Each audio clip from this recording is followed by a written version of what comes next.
ಎಲ್ರಿಗೂ ನಮಸ್ಕಾರಗಳು.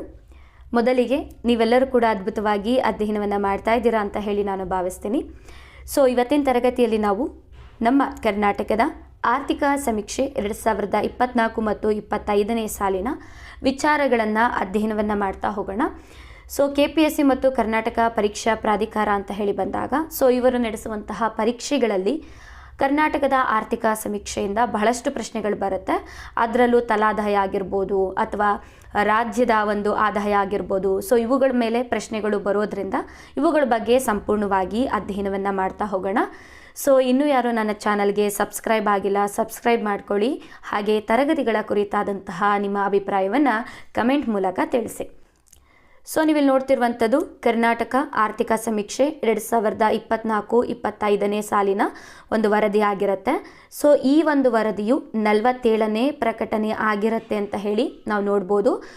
ಮೊಟ್ಟ ಮೊದಲ ಬಾರಿಗೆ ನಮ್ಮ ಕರ್ನಾಟಕದಲ್ಲಿ ಆರ್ಥಿಕ ಸಮೀಕ್ಷೆ ಅನ್ನುವಂಥದ್ದು 1978 ಮತ್ತು 79ನೇ ಸಾಲಿನಲ್ಲಿ ಮೊದಲ ಬಾರಿಗೆ ಪ್ರಕಟಣೆ ಆಗಿದೆ ಅಂತ ಹೇಳಿ ನಾವು ನೋಡ್ಬೋದಾಗಿರುತ್ತೆ.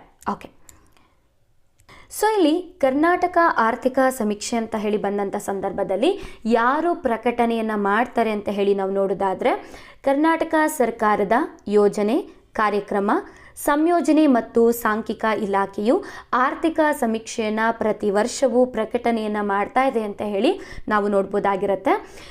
ಈ ಒಂದು ಸಮೀಕ್ಷೆ ಏನಿದೆ ಇದು ರಾಜ್ಯದ ವಿವಿಧ ವಲಯಗಳಲ್ಲಿನ ಸಾಧನೆಗಳನ್ನು ಅಳೆಯುವಂತಹ, ಮೌಲ್ಯಮಾಪನವನ್ನು ಮಾಡುವಂತಹ, ಹಾಗೆ ನಿರ್ದಿಷ್ಟ ಅಂತರ ಮತ್ತು ಸವಾಲುಗಳನ್ನು ಗುರುತಿಸಿ ಸೂಕ್ತ ಕಾರ್ಯಕ್ರಮಗಳನ್ನು ಕೈಗೊಳ್ಳುವಂತಹ ಉದ್ದೇಶವನ್ನು ಹೊಂದಿದೆ ಅಂತ ಹೇಳಿ ನಾವು ನೋಡ್ಬೋದಾಗಿರುತ್ತೆ.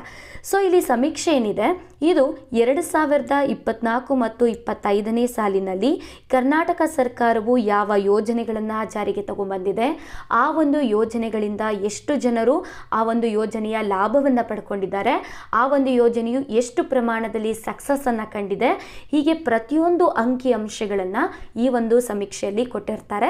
ಹಾಗಾಗಿ ಇದೇನಾಗುತ್ತೆ, ಮುಂದಿನ ದಿನಗಳಲ್ಲಿ ಕರ್ನಾಟಕವು ಯಾವ ಒಂದು ವಿಭಾಗಗಳಲ್ಲಿ ಒಂದು ಪ್ರಾಶಸ್ತ್ಯವನ್ನು ಕೊಟ್ಟು ಯೋಜನೆಗಳನ್ನು ಜಾರಿಗೆ ತಗೊಂಡ್ಬರಬೇಕು ಮತ್ತು ನಮ್ಮ ಕರ್ನಾಟಕವು ಒಂದು ಉನ್ನತ ಹಂತದಲ್ಲಿ ಬೆಳವಣಿಗೆಯನ್ನು ಸಾಧಿಸಬೇಕು ಅಂತ ಹೇಳಿದ್ರೆ ಯಾವೆಲ್ಲ ರೀತಿಯಾದಂತಹ ಯೋಜನೆಗಳನ್ನು ಜಾರಿಗೆ ತಗೊಂಡ್ಬರಬೇಕು ಅಂತ ಹೇಳಿ ಈ ಒಂದು ಸಮೀಕ್ಷೆಯು ನಮಗೊಂದು ರೂಟ್ ಮ್ಯಾಪ್ ಹಾಕೊಡುತ್ತೆ ಅಂತ ಹೇಳಿ ನಾವು ನೋಡ್ಬೋದಾಗಿರುತ್ತೆ. ಹಾಗಾಗಿ ಇದು ಪರೀಕ್ಷಾ ದೃಷ್ಟಿಯಿಂದನೂ ಕೂಡ ಬಹಳಷ್ಟು ಇಂಪಾರ್ಟೆಂಟ್ ಆಗಿರುವಂತಹ ಮಾಹಿತಿ ಆಗಿರುತ್ತೆ. ಓಕೆ, ಇಲ್ಲಿ ನೀವು ನೋಡ್ತಾ ಇದ್ದೀರಾ ಮುನ್ನುಡಿಯಲ್ಲಿ ಒಂದಿಷ್ಟು ಅಂಶಗಳನ್ನು ಕೊಟ್ಟಿರ್ತಾರೆ. ಅದರಲ್ಲಿ ಪ್ರಮುಖವಾಗಿ ಕರ್ನಾಟಕ ರಾಜ್ಯವು ಭಾರತದ ಪಂಚಾಯತ್ ರಾಜ್ ವ್ಯವಸ್ಥೆಯ ವಿಕೇಂದ್ರೀಕರಣದ ಸೂಚ್ಯಂಕದಲ್ಲಿ ಅಗ್ರಸ್ಥಾನದಲ್ಲಿದೆ ಅಂತ ಹೇಳಿ ನಾವು ನೋಡ್ಬೋದಾಗಿರುತ್ತೆ. ಪಂಚಾಯತ್ ರಾಜ್ ವ್ಯವಸ್ಥೆ ಅಂತ ಹೇಳಿ ಬಂದಾಗ, ವಿಕೇಂದ್ರೀಕರಣ ಅಂತ ಹೇಳಿ ಬಂದಾಗ ನಾವು ಗ್ರಾಮ ಪಂಚಾಯಿತಿಯಲ್ಲಿ ಅಧಿಕಾರಗಳನ್ನು ನೋಡ್ತೀವಿ, ತಾಲೂಕು ಪಂಚಾಯಿತಿಯಲ್ಲಿ ಒಂದಿಷ್ಟು ಅಧಿಕಾರಗಳನ್ನು ನೋಡ್ತೀವಿ, ಹಾಗೆ ಜಿಲ್ಲಾ ಪಂಚಾಯಿತಿಯಲ್ಲೂ ಕೂಡ ನಾವು ಅಧಿಕಾರವನ್ನು ನೋಡ್ತೀವಿ.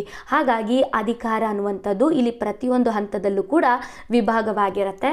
ಇದನ್ನು ನಾವು ವಿಕೇಂದ್ರೀಕರಣ ಅಂತ ಹೇಳಿ ಕರಿತೀವಿ. ಹಾಗಾಗಿ ನಮ್ಮ ಕರ್ನಾಟಕ ರಾಜ್ಯವು ಪಂಚಾಯತ್ ರಾಜ್ ವ್ಯವಸ್ಥೆಯ ವಿಕೇಂದ್ರೀಕರಣದ ಶ್ರೇಯಾಂಕದಲ್ಲಿ ಮೊದಲನೇ ಸ್ಥಾನದಲ್ಲಿದೆ ಅಂತ ಹೇಳಿ ನಾವು ನೋಡ್ಬೋದಾಗಿರುತ್ತೆ. 2ನೇ ಸ್ಥಾನದಲ್ಲಿ ನಾವು ಕೇರಳ ರಾಜ್ಯವನ್ನು ನೋಡಿದ್ರೆ, 3ನೇ ಸ್ಥಾನದಲ್ಲಿ ನಾವು ತಮಿಳುನಾಡು ರಾಜ್ಯವನ್ನು ನಾವು ನೋಡ್ಬೋದಾಗಿರುತ್ತೆ.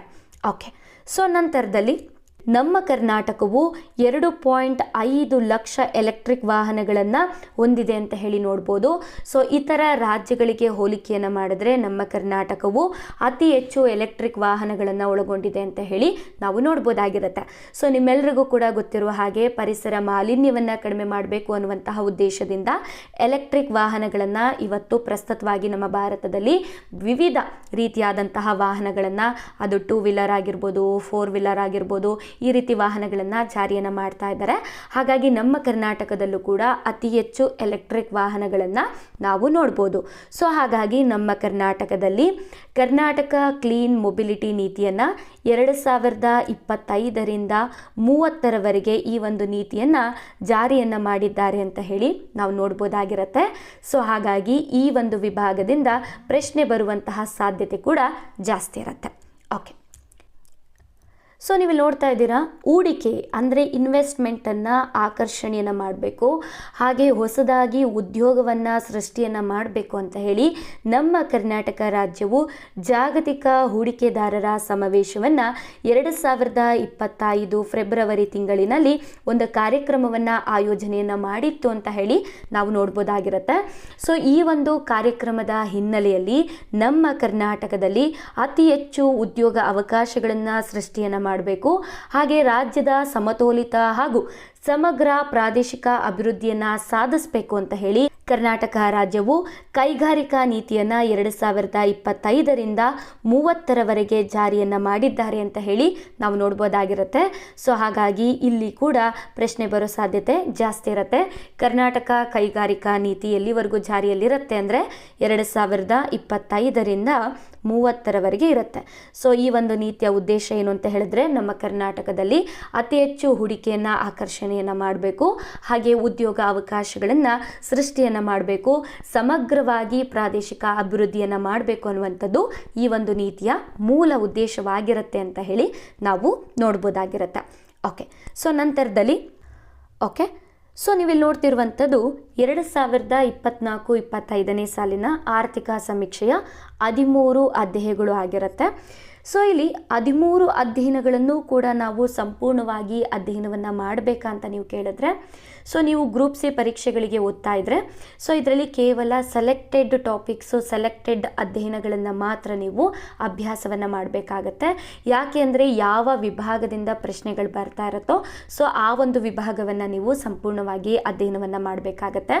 ಸೊ ಇನ್ನುಳಿದಂತೆ ನೀವು UPSCಗೆ ಪ್ರಿಪ್ರೇಷನನ್ನು ಮಾಡ್ತಾ ಇದ್ರೆ, ಅಥವಾ KS ಮೇನ್ಸಿಗೆ ನೀವು ಪ್ರಿಪ್ರೇಷನನ್ನು ಮಾಡ್ತಾ ಇದ್ರೆ, ಅಥವಾ PSI ಪ್ರಬಂಧಗಳು ಅಂತ ಹೇಳಿ ಬಂದಂಥ ಸಂದರ್ಭದಲ್ಲಿ ಪ್ರತಿಯೊಂದು ವಿಭಾಗಗಳನ್ನು ಅಧ್ಯಯನವನ್ನು ಮಾಡಿ ನಿಮ್ಮದೇ ಆದಂತಹ ನೋಟ್ಸನ್ನು ನೀವು ಪ್ರಿಪೇರ್ ಮಾಡ್ಕೊಳ್ಬೇಕಾಗತ್ತೆ. ಈಗ PSI ಪ್ರಬಂಧ ಅಂತ ಹೇಳಿ ಬಂದಾಗ, ಸೊ ಇಲ್ಲಿರುವಂತಹ ಒಂದಿಷ್ಟು ಅಂಕಿಅಂಶಗಳನ್ನು ನೀವು ಸೇರಿಸೋದ್ರಿಂದ ಆ ಒಂದು ಪ್ರಬಂಧಕ್ಕೆ ಇರುವಂತಹ ವೇಟೇಜ್ ಅನ್ನುವಂಥದ್ದು ಜಾಸ್ತಿ ಆಗುತ್ತೆ. ಸೊ KS ಮೇನ್ಸ್ ಅಂತ ಬಂದಾಗಲೂ ಕೂಡ ಸೊ ಇಲ್ಲಿ ಪ್ರತಿಯೊಂದು ಅಂಕಿಅಂಶಗಳನ್ನು ನೀವು ಬಳಕೆಯನ್ನು ಮಾಡಬೇಕಾಗತ್ತೆ. ಹಾಗಾಗಿ ಗ್ರೂಪ್ ಸಿ ಪರೀಕ್ಷೆಯನ್ನು ದೃಷ್ಟಿಯಲ್ಲಿಟ್ಕೊಂಡ್ರೆ ಕೇವಲ ಸೆಲೆಕ್ಟೆಡ್ ಅಧ್ಯಯನಗಳನ್ನು ಮಾತ್ರ ನಾವು ಅಧ್ಯಯನವನ್ನು ಮಾಡಬೇಕಾಗತ್ತೆ. ಸೊ ಹಾಗಾಗಿ ಇವತ್ತಿನ ತರಗತಿಯಲ್ಲಿ ನಾನು ರಾಜ್ಯ ಆದಾಯ ಮತ್ತು ಬೆಲೆಗಳು ಹಾಗೂ ಹಣದುಬ್ಬರಕ್ಕೆ ಸಂಬಂಧಪಟ್ಟಂತಹ ವಿಚಾರಗಳ ಬಗ್ಗೆ ಚರ್ಚೆಯನ್ನು ಮಾಡ್ತಾ ಹೋಗ್ತೀನಿ. ಸೊ ಈ ಒಂದು ತರಗತಿ ಮೇ ಬಿ 1 ಅವರ್ ಆಗ್ಬೋದು ಅಂತ ಅನಿಸುತ್ತೆ. ಯಾಕೆ ಅಂದರೆ ಇಲ್ಲಿ GDP ಆಗಿರ್ಬೋದು, ಅಥವಾ GSDP ಆಗಿರ್ಬೋದು, ಹಣದುಬ್ಬರ ಆಗಿರ್ಬೋದು, ಸಗಟು ಬೆಲೆ ಸೂಚ್ಯಂಕಗಳಾಗಿರ್ಬೋದು. ಸೊ ಹೀಗಾಗಿ ಪ್ರತಿಯೊಂದು ಕಾನ್ಸೆಪ್ಟ್ ಬರೋದ್ರಿಂದ ಈ ಒಂದು ತರಗತಿಯನ್ನು ಸಂಪೂರ್ಣವಾಗಿ ನಾವು ಚರ್ಚೆಯನ್ನು ಮಾಡ್ತಾ ಹೋಗೋಣ. ಓಕೆ, ಸೊ ನೀವೆಲ್ಲಿ ನೋಡ್ತಿರುವಂಥದ್ದು ಅಧ್ಯಾಯ 1 ರಾಜ್ಯ ಆದಾಯ, ಬೆಲೆಗಳು ಹಾಗೂ ಹಣದುಬ್ಬರ ಅಂತ ಹೇಳಿ. ಸೊ ಮೊದಲಿಗೆ ಇಲ್ಲಿ ಒಂದಿಷ್ಟು ಪ್ರಮುಖವಾದಂತಹ ಮಾಹಿತಿಗಳನ್ನು ನಾವು ನೋಡ್ತಾ ಹೋಗೋಣ. ನಮ್ಮ ಕರ್ನಾಟಕ ರಾಜ್ಯ ಅಂತ ಬಂದಾಗ ಒಟ್ಟು ಭೌಗೋಳಿಕ ವಿಸ್ತೀರ್ಣವನ್ನು ನಾವು ನೋಡೋದಾದರೆ 191,791 ಚದರ ಕಿಲೋಮೀಟರ್ ಅಷ್ಟಿದ್ದು, ನಮ್ಮ ಭಾರತದ ಒಟ್ಟು ಭೌಗೋಳಿಕ ವಿಸ್ತೀರ್ಣದಲ್ಲಿ 5.83% ನಮ್ಮ ಕರ್ನಾಟಕ ರಾಜ್ಯವು ಆವರಿಸಿಕೊಂಡಿದೆ ಅಂತ ಹೇಳಿ ನಾವು ನೋಡ್ಬೋದಾಗಿರುತ್ತೆ. ಸೊ ನಂತರದಲ್ಲಿ 2011ರ ಜನಗಣತಿಯ ಪ್ರಕಾರವಾಗಿ ನಮ್ಮ ಕರ್ನಾಟಕ ರಾಜ್ಯದಲ್ಲಿ ಒಟ್ಟು ಜನಸಂಖ್ಯೆ ಅಂತ ಬಂದಾಗ 6,95,297 ಜನರನ್ನು ನಾವು ನೋಡ್ಬೋದಾಗಿರುತ್ತೆ. ಸೊ ಇದರಲ್ಲಿ ನಮ್ಮ ರಾಷ್ಟ್ರಕ್ಕೆ ಹೋಲಿಕೆಯನ್ನು ಮಾಡಿದ್ರೆ 5.05% ಅಷ್ಟು ಜನಸಂಖ್ಯೆ ನಮ್ಮ ಕರ್ನಾಟಕದಲ್ಲಿದ್ದಾರೆ ಅಂತ ಹೇಳಿ ನಾವು ನೋಡ್ಬೋದಾಗಿರುತ್ತೆ. ಇನ್ನು ನಮ್ಮ ಭಾರತದಲ್ಲಿ 28 ರಾಜ್ಯಗಳನ್ನು ನೋಡಿದ್ರೆ ಅದರಲ್ಲಿ 8 ಕೇಂದ್ರಾಡಳಿತ ಪ್ರದೇಶಗಳನ್ನು ನೋಡ್ತೀವಿ. ಇದರಲ್ಲಿ ನಮ್ಮ ಕರ್ನಾಟಕವು ಜನಸಂಖ್ಯೆಯಲ್ಲಿ 9ನೇ ಸ್ಥಾನದಲ್ಲಿದೆ ಅಂತ ಹೇಳಿ ನಾವು ನೋಡ್ಬೋದಾಗಿರುತ್ತೆ. ಸೊ ನಂತರದಲ್ಲಿ 2011ರ ಜನಗಣತಿಯ ಪ್ರಕಾರವಾಗಿ ನಮ್ಮ ಕರ್ನಾಟಕದಲ್ಲಿ 61.33% ಅಷ್ಟು ಜನರು ಗ್ರಾಮೀಣ ಭಾಗದ ಒಂದು ನಿವಾಸಿಗಳಾಗಿದ್ದರೆ, 38.67% ಜನರು ನಗರ ಭಾಗದಲ್ಲಿ ವಾಸವನ್ನು ಮಾಡ್ತಾ ಇದ್ದಾರೆ ಅಂತ ಹೇಳಿ ನಾವು ನೋಡ್ಬೋದಾಗಿರುತ್ತೆ. ಸೊ ಇಲ್ಲಿ ಪ್ರಶ್ನೆ ಬರೋ ಸಾಧ್ಯತೆ ಜಾಸ್ತಿ ಇರುತ್ತೆ. ಓಕೆ, ಸೊ ನಂತರದಲ್ಲಿ ಸೊ ನಮ್ಮ ಕರ್ನಾಟಕ ರಾಜ್ಯವು ಏನು ಮಾನವ ಅಭಿವೃದ್ಧಿ ಸೂಚ್ಯಂಕ ಇದೆ ಅದರಲ್ಲೂ ಕೂಡ ಮುಂಚೂಣಿಯಲ್ಲಿದೆ ಅಂತ ಹೇಳಿ ನಾವು ನೋಡ್ಬೋದಾಗಿರುತ್ತೆ. ಅಷ್ಟೇ ಅಲ್ಲದೆ 11 ಸುಸ್ಥಿರ ಅಭಿವೃದ್ಧಿ ಗುರಿಗಳಲ್ಲಿ ಶುದ್ಧ ಇಂಧನವನ್ನು ಹೊಂದುವಂತಹ ಒಂದು ವಿಚಾರದಲ್ಲಿ ಯಶಸ್ಸನ್ನು ಕಂಡಿದೆ ಅಂತ ಹೇಳಿ ನೋಡ್ಬೋದು. ಹಾಗೆ ಗ್ರಾಮೀಣ ನಗರ ಸಮುದಾಯಗಳ ಸಬಲೀಕರಣ ಆಗಿರ್ಬೋದು, ಕೌಶಲ್ಯ ಅಭಿವೃದ್ಧಿಯನ್ನು ಮಾಡುವಂಥದ್ದಾಗಿರ್ಬೋದು, ಅಥವಾ ಸುಸ್ಥಿರತೆಯನ್ನು ಕಾಪಾಡುವಂಥದ್ದಾಗಿರ್ಬೋದು. ಸೊ ಈ ವಿಚಾರಗಳಲ್ಲೂ ಕೂಡ ನಮ್ಮ ಕರ್ನಾಟಕ ರಾಜ್ಯವು ಯಶಸ್ಸನ್ನು ಕಂಡಿದೆ ಅಂತ ಹೇಳಿ ನಾವು ನೋಡ್ಬೋದು. ಅಷ್ಟೇ ಅಲ್ಲದೆ ನಮ್ಮ ಕರ್ನಾಟಕ ರಾಜ್ಯವು ಆರ್ಥಿಕ ಬೆಳವಣಿಗೆಯಲ್ಲೂ ಕೂಡ ಭಾರತದಲ್ಲಿ ಬಹಳಷ್ಟು ಪ್ರಗತಿಯನ್ನು ಸಾಧಿಸಿರುವಂತಹ ರಾಜ್ಯ ಅಂತ ಹೇಳಿ ನಾವು ನೋಡ್ಬೋದಾಗಿರುತ್ತೆ. ಸೊ ನಂತರ ಬಹಳಷ್ಟು ಪ್ರಮುಖವಾದಂತಹ ಮಾಹಿತಿಯನ್ನು ನಾವಿವಾಗ ಅಧ್ಯಯನವನ್ನು ಮಾಡಬೇಕಾಗತ್ತೆ. ಸೊ ಅದುವೇ ರಾಜ್ಯದ ಒಟ್ಟು ಆಂತರಿಕ ಉತ್ಪನ್ನ ಅಂತ ಹೇಳಿ. ಸೊ ಇದನ್ನು ನಾವು ಇಂಗ್ಲೀಷಲ್ಲಿ GSDP ಅಂತ ಹೇಳಿ ಕರಿತೀವಿ. ಸೊ ನಾವು ನ್ಯಾಷನಲ್ ಅಂತ ಬಂದಾಗ, ಭಾರತ ಅಂತ ಬಂದಾಗ, ಭಾರತದ ಬಜೆಟ್ ಅಂತ ಬಂದಾಗ, ಭಾರತದ ಆರ್ಥಿಕ ಸಮೀಕ್ಷೆ ಅಂತ ಬಂದಾಗ ನಾವೆಲ್ಲರೂ ಕೂಡ GDP ಅಂತ ಹೇಳಿ ಓದಿರ್ತೇವೆ. ಸೊ ಇದು ಎಕನಾಮಿಕಲಿ ಬಹಳಷ್ಟು ಪ್ರಮುಖವಾದಂಥ ಕಾನ್ಸೆಪ್ಟು. GDP ಅಂತ ಹೇಳಿದರೆ ಗ್ರಾಸ್ ಡೊಮೆಸ್ಟಿಕ್ ಪ್ರಾಡಕ್ಟ್ ಅಂತ ಹೇಳಿ ನೋಡ್ತೀವಿ. ಸೊ ಹೇಗೆ ದೇಶದಲ್ಲಿ ನಾವು GDPಯನ್ನು ನೋಡ್ತೀವಿ, ಅದೇ ರೀತಿ ರಾಜ್ಯ ಅಂತ ಬಂದಾಗ ನಾವು GSDPಯನ್ನು ನೋಡ್ತೀವಿ. ಸೊ ಹಾಗಾಗಿ ನಾವು GSDPಯ ಬಗ್ಗೆ ಅಧ್ಯಯನವನ್ನು ಮಾಡ್ತಾ ಹೋಗೋಣ. ಓಕೆ, ಸೊ GSDP ಅಂತ ಹೇಳಿದ್ರೆ ನಮ್ಮ ಕರ್ನಾಟಕ ರಾಜ್ಯದ ಭೌಗೋಳಿಕ ವಿಸ್ತೀರ್ಣದಲ್ಲಿ ಉತ್ಪಾದನೆಯಾಗುವಂತಹ ಎಲ್ಲ ಸರಕು ಮತ್ತು ಸೇವೆಗಳ ಆರ್ಥಿಕ ಮೌಲ್ಯವನ್ನು ಪುನರಾವರ್ತಿಸದೆ ಒಂದು ನಿರ್ದಿಷ್ಟ ಅವಧಿಗೆ, ಅಂದರೆ ಸಾಧಾರಣವಾಗಿ ಒಂದು ಹಣಕಾಸು ವರ್ಷಕ್ಕೆ ಒಟ್ಟುಗೂಡಿಸುವಂಥದ್ದನ್ನು ನಾವು ರಾಜ್ಯ ಆಂತರಿಕ ಉತ್ಪನ್ನ ಅಂತ ಹೇಳಿ ಕರೆಯಲಾಗುತ್ತೆ. ಸೊ ಇಲ್ಲಿ ನಾವು ಅಂಕಿ ಅಂಶಗಳನ್ನು ನೋಡೋದಕ್ಕಿಂತ ಮುಂಚಿತವಾಗಿ ಒಂದಿಷ್ಟು ಕಾನ್ಸೆಪ್ಟ್ ಇದೆ, ಅದನ್ನು ನಾವು ಅಧ್ಯಯನವನ್ನು ಮಾಡಿ ನಂತರದಲ್ಲಿ ಅಂಕಿಅಂಶಗಳನ್ನು ನೋಡ್ತಾ ಹೋಗೋಣ. ಓಕೆ, ಸೊ ನೀವಿಲ್ಲಿ ನೋಡ್ತಾ ಇದ್ದೀರಾ ಗ್ರಾಸ್ ಸ್ಟೇಟ್ ಡೊಮೆಸ್ಟಿಕ್ ಪ್ರಾಡಕ್ಟ್ ಅಂತ ಹೇಳಿ.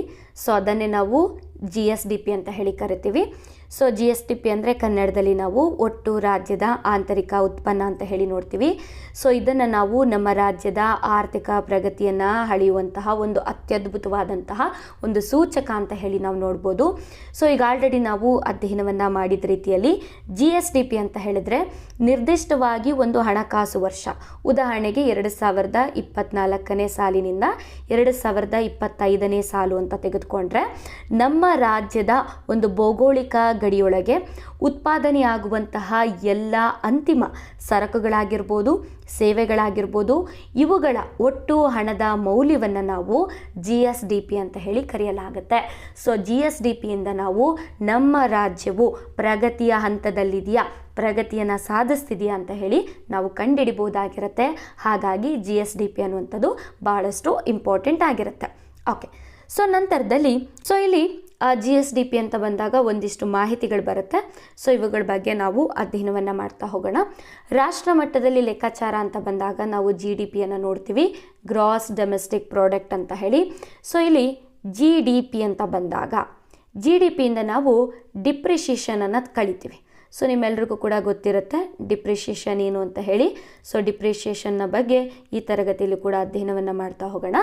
GDPಯಿಂದ ಡಿಪ್ರಿಷಿಯೇಷನನ್ನು ಮೈನಸ್ ಮಾಡಿದ್ರೆ ನಮಗೇನು ಸಿಗುತ್ತೆ, ನೆಟ್ ಡೊಮೆಸ್ಟಿಕ್ ಪ್ರಾಡಕ್ಟ್ ಅಂತ ಹೇಳಿ ಸಿಗುತ್ತೆ, ಅಂದರೆ NDP ಸಿಗುತ್ತೆ.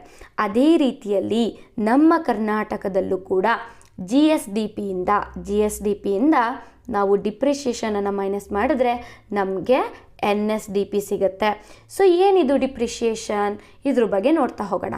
ಸೊ ಹಾಗಾಗಿ ಇಲ್ಲಿ GSDP ಅಂತ ಬಂದಾಗ ಗ್ರಾಸ್ನ ಪದದ ಅರ್ಥ ಏನು ಅಂತ ಹೇಳಿದ್ರೆ ನಾವು ಯಾವುದೇ ರೀತಿಯಾದಂತಹ ಯಂತ್ರೋಪಕರಣಗಳ ಸವಕಳಿ ವೆಚ್ಚವನ್ನು ನಾವು ಕಳೆದಿರೋದಿಲ್ಲ.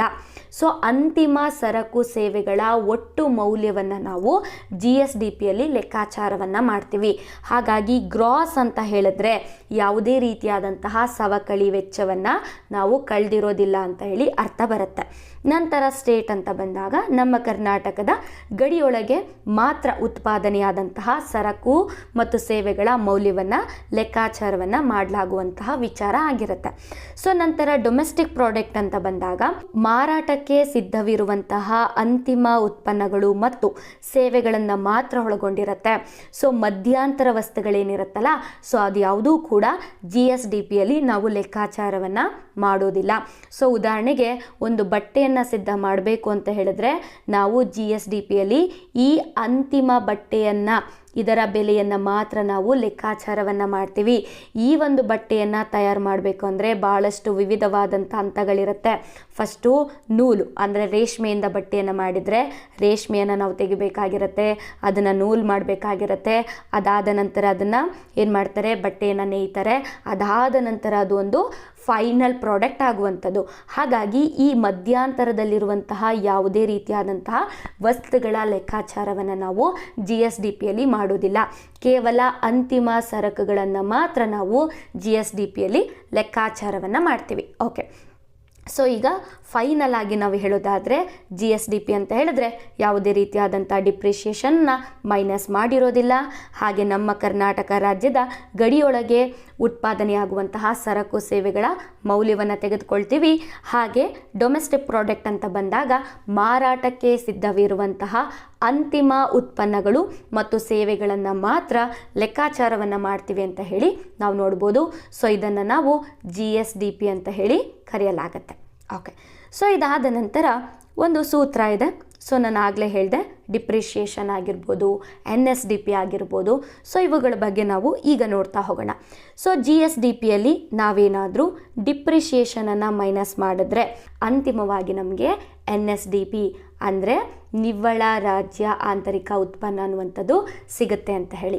ಸೊ ಇಲ್ಲಿ GSDPಯನ್ನು ಹೇಗೆ ನಮ್ಮ ಕರ್ನಾಟಕ ರಾಜ್ಯದ ಪ್ರಗತಿಯನ್ನು ಅಳಿಲಿಕ್ಕೆ ಬಳಕೆಯನ್ನು ಮಾಡಲಾಗುತ್ತೋ ಅದೇ ರೀತಿಯಲ್ಲಿ NSDPಯನ್ನು ನಮ್ಮ ಕರ್ನಾಟಕದ ಆ್ಯಕ್ಚುಯಲ್ ಪ್ರಗತಿಯನ್ನು ನಾವು ಅಳಿಲಿಕ್ಕೆ ಈ ಒಂದು NSDPಯನ್ನು ಬಳಕೆಯನ್ನು ಮಾಡ್ತೀವಿ ಅಂತ ಹೇಳಿ ನಾವು ನೋಡ್ಬೋದಾಗಿರುತ್ತೆ. ಸೊ ಇವುಗಳ ಬಗ್ಗೆ ಅಧ್ಯಯನವನ್ನು ಮಾಡ್ತಾ ಹೋಗೋಣ. ಮೊದಲಿಗೆ GSDP ಅಂದರೆ ಈಗ ಆಲ್ರೆಡಿ ನಿಮಗೆ ಆಲ್ಮೋಸ್ಟ್ ಕಾನ್ಸೆಪ್ಟ್ ಅರ್ಥ ಆಗಿರುತ್ತೆ. ನಮ್ಮ ಕರ್ನಾಟಕ ರಾಜ್ಯದ ಒಟ್ಟು ರಾಜ್ಯದ ಆಂತರಿಕ ಉತ್ಪನ್ನ ಅಂತ ಹೇಳಿ ಕರೆಯಲಾಗುತ್ತೆ. ನಮ್ಮ ರಾಜ್ಯದ ಗಡಿಯೊಳಗೆ ಒಂದು ವರ್ಷದಲ್ಲಿ ಉತ್ಪಾದನೆಯನ್ನು ಮಾಡಲಾಗಿರುವಂತಹ ಎಲ್ಲ ಅಂತಿಮ ಸರಕು ಮತ್ತು ಸೇವೆಗಳ ಒಟ್ಟು ಮೌಲ್ಯವನ್ನು ಇಲ್ಲಿ ಲೆಕ್ಕಾಚಾರವನ್ನು ಮಾಡಲಾಗುತ್ತೆ. ಹಾಗೆ ಯಾವುದೇ ರೀತಿಯಾದಂತಹ ಯಂತ್ರೋಪಕರಣಗಳ ಸವಕಳಿ ವೆಚ್ಚವನ್ನು ನಾವಿಲ್ಲಿ ಕಡಿತವನ್ನು ಮಾಡಿರುವುದಿಲ್ಲ. ಇದನ್ನು ನಾವು GSDP ಅಂತ ಹೇಳಿ ಕರೆಯಲಾಗುತ್ತೆ. ಓಕೆ, ಸೊ ನಂತರದಲ್ಲಿ ಡಿಪ್ರಿಷಿಯೇಷನ್ ಅಂದರೆ ಏನು ನೋಡ್ತಾ ಹೋಗೋಣ. ಸೊ ಇಲ್ಲಿ ಡಿಪ್ರಿಷಿಯೇಷನ್ ಅಂತ ಹೇಳಿ ಬಂದಾಗ ಭಾಳಷ್ಟು ಇಂಪಾರ್ಟೆಂಟ್ ಆಗಿರುವಂತಹ ಒಂದು ಕಾನ್ಸೆಪ್ಟು. ನಮ್ಮ ಕರ್ನಾಟಕ ರಾಜ್ಯ ಅಂತ ಹೇಳಿ ಬಂದಾಗ GSDPಯಿಂದ ಡಿಪ್ರಿಷಿಯೇಷನನ್ನು ಮೈನಸ್ ಮಾಡಿದ್ರೆ ನಮಗೆ NSDP ಸಿಗುತ್ತೆ. ಅದೇ ರೀತಿ ನ್ಯಾಷನಲ್ ವೈಸ್ ಅಂತ ಬಂದಾಗ GDPಯಿಂದ ನಾವು ಡಿಪ್ರಿಷಿಯೇಷನನ್ನು ಮೈನಸ್ ಮಾಡಿದ್ರೆ ನಮಗೆ NDP ಸಿಗುತ್ತೆ. ಹಾಗಾಗಿ ಈ ಡಿಪ್ರಿಷಿಯೇಷನ್ ಅನ್ನುವಂಥದ್ದು ಭಾಳಷ್ಟು ಇಂಪಾರ್ಟೆಂಟ್ ಆಗಿರುತ್ತೆ.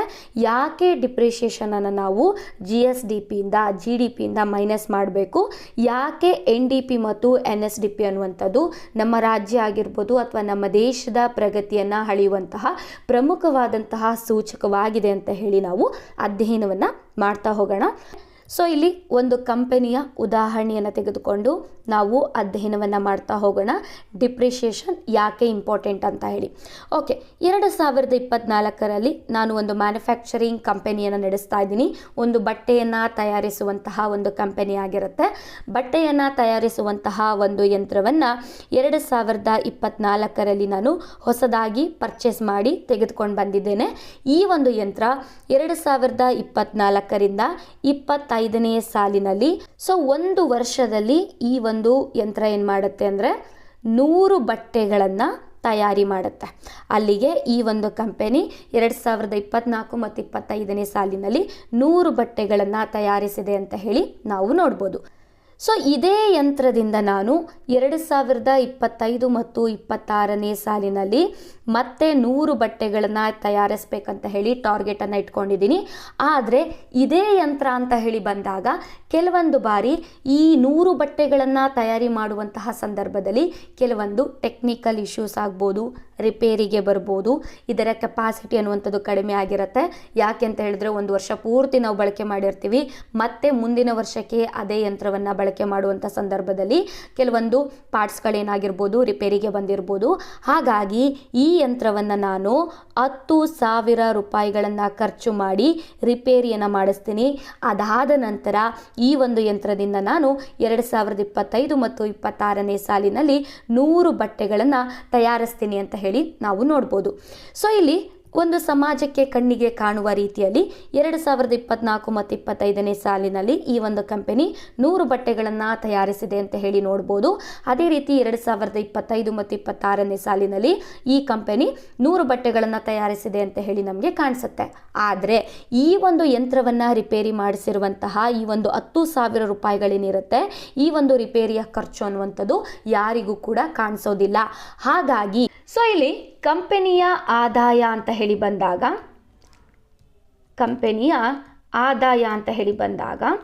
2025ರಿಂದ 2026ರವರೆಗೆ 100 ಬಟ್ಟೆಗಳನ್ನು ಈ ಒಂದು ಕಂಪನಿ ತಯಾರಿಸಿದೆ ಅಂತ ಹೇಳಿದ್ರೆ, ಒಂದು ಬಟ್ಟೆಗೆ ಪ್ರಸ್ತುತ ಬೆಲೆಗಳಲ್ಲಿ 500 ರೂಪಾಯಿ ಇದೆ ಅಂತ ಹೇಳಿದ್ರೆ ಒಟ್ಟಾರೆಯಾಗಿ 50,000 ರೂಪಾಯಿಗಳಷ್ಟು ಆದಾಯವನ್ನು ಈ ಒಂದು ಕಂಪನಿ ಗಳಿಸಿದೆ ಅಂತ ಹೇಳಿ ನಾವು ನೋಡ್ಬೋದು.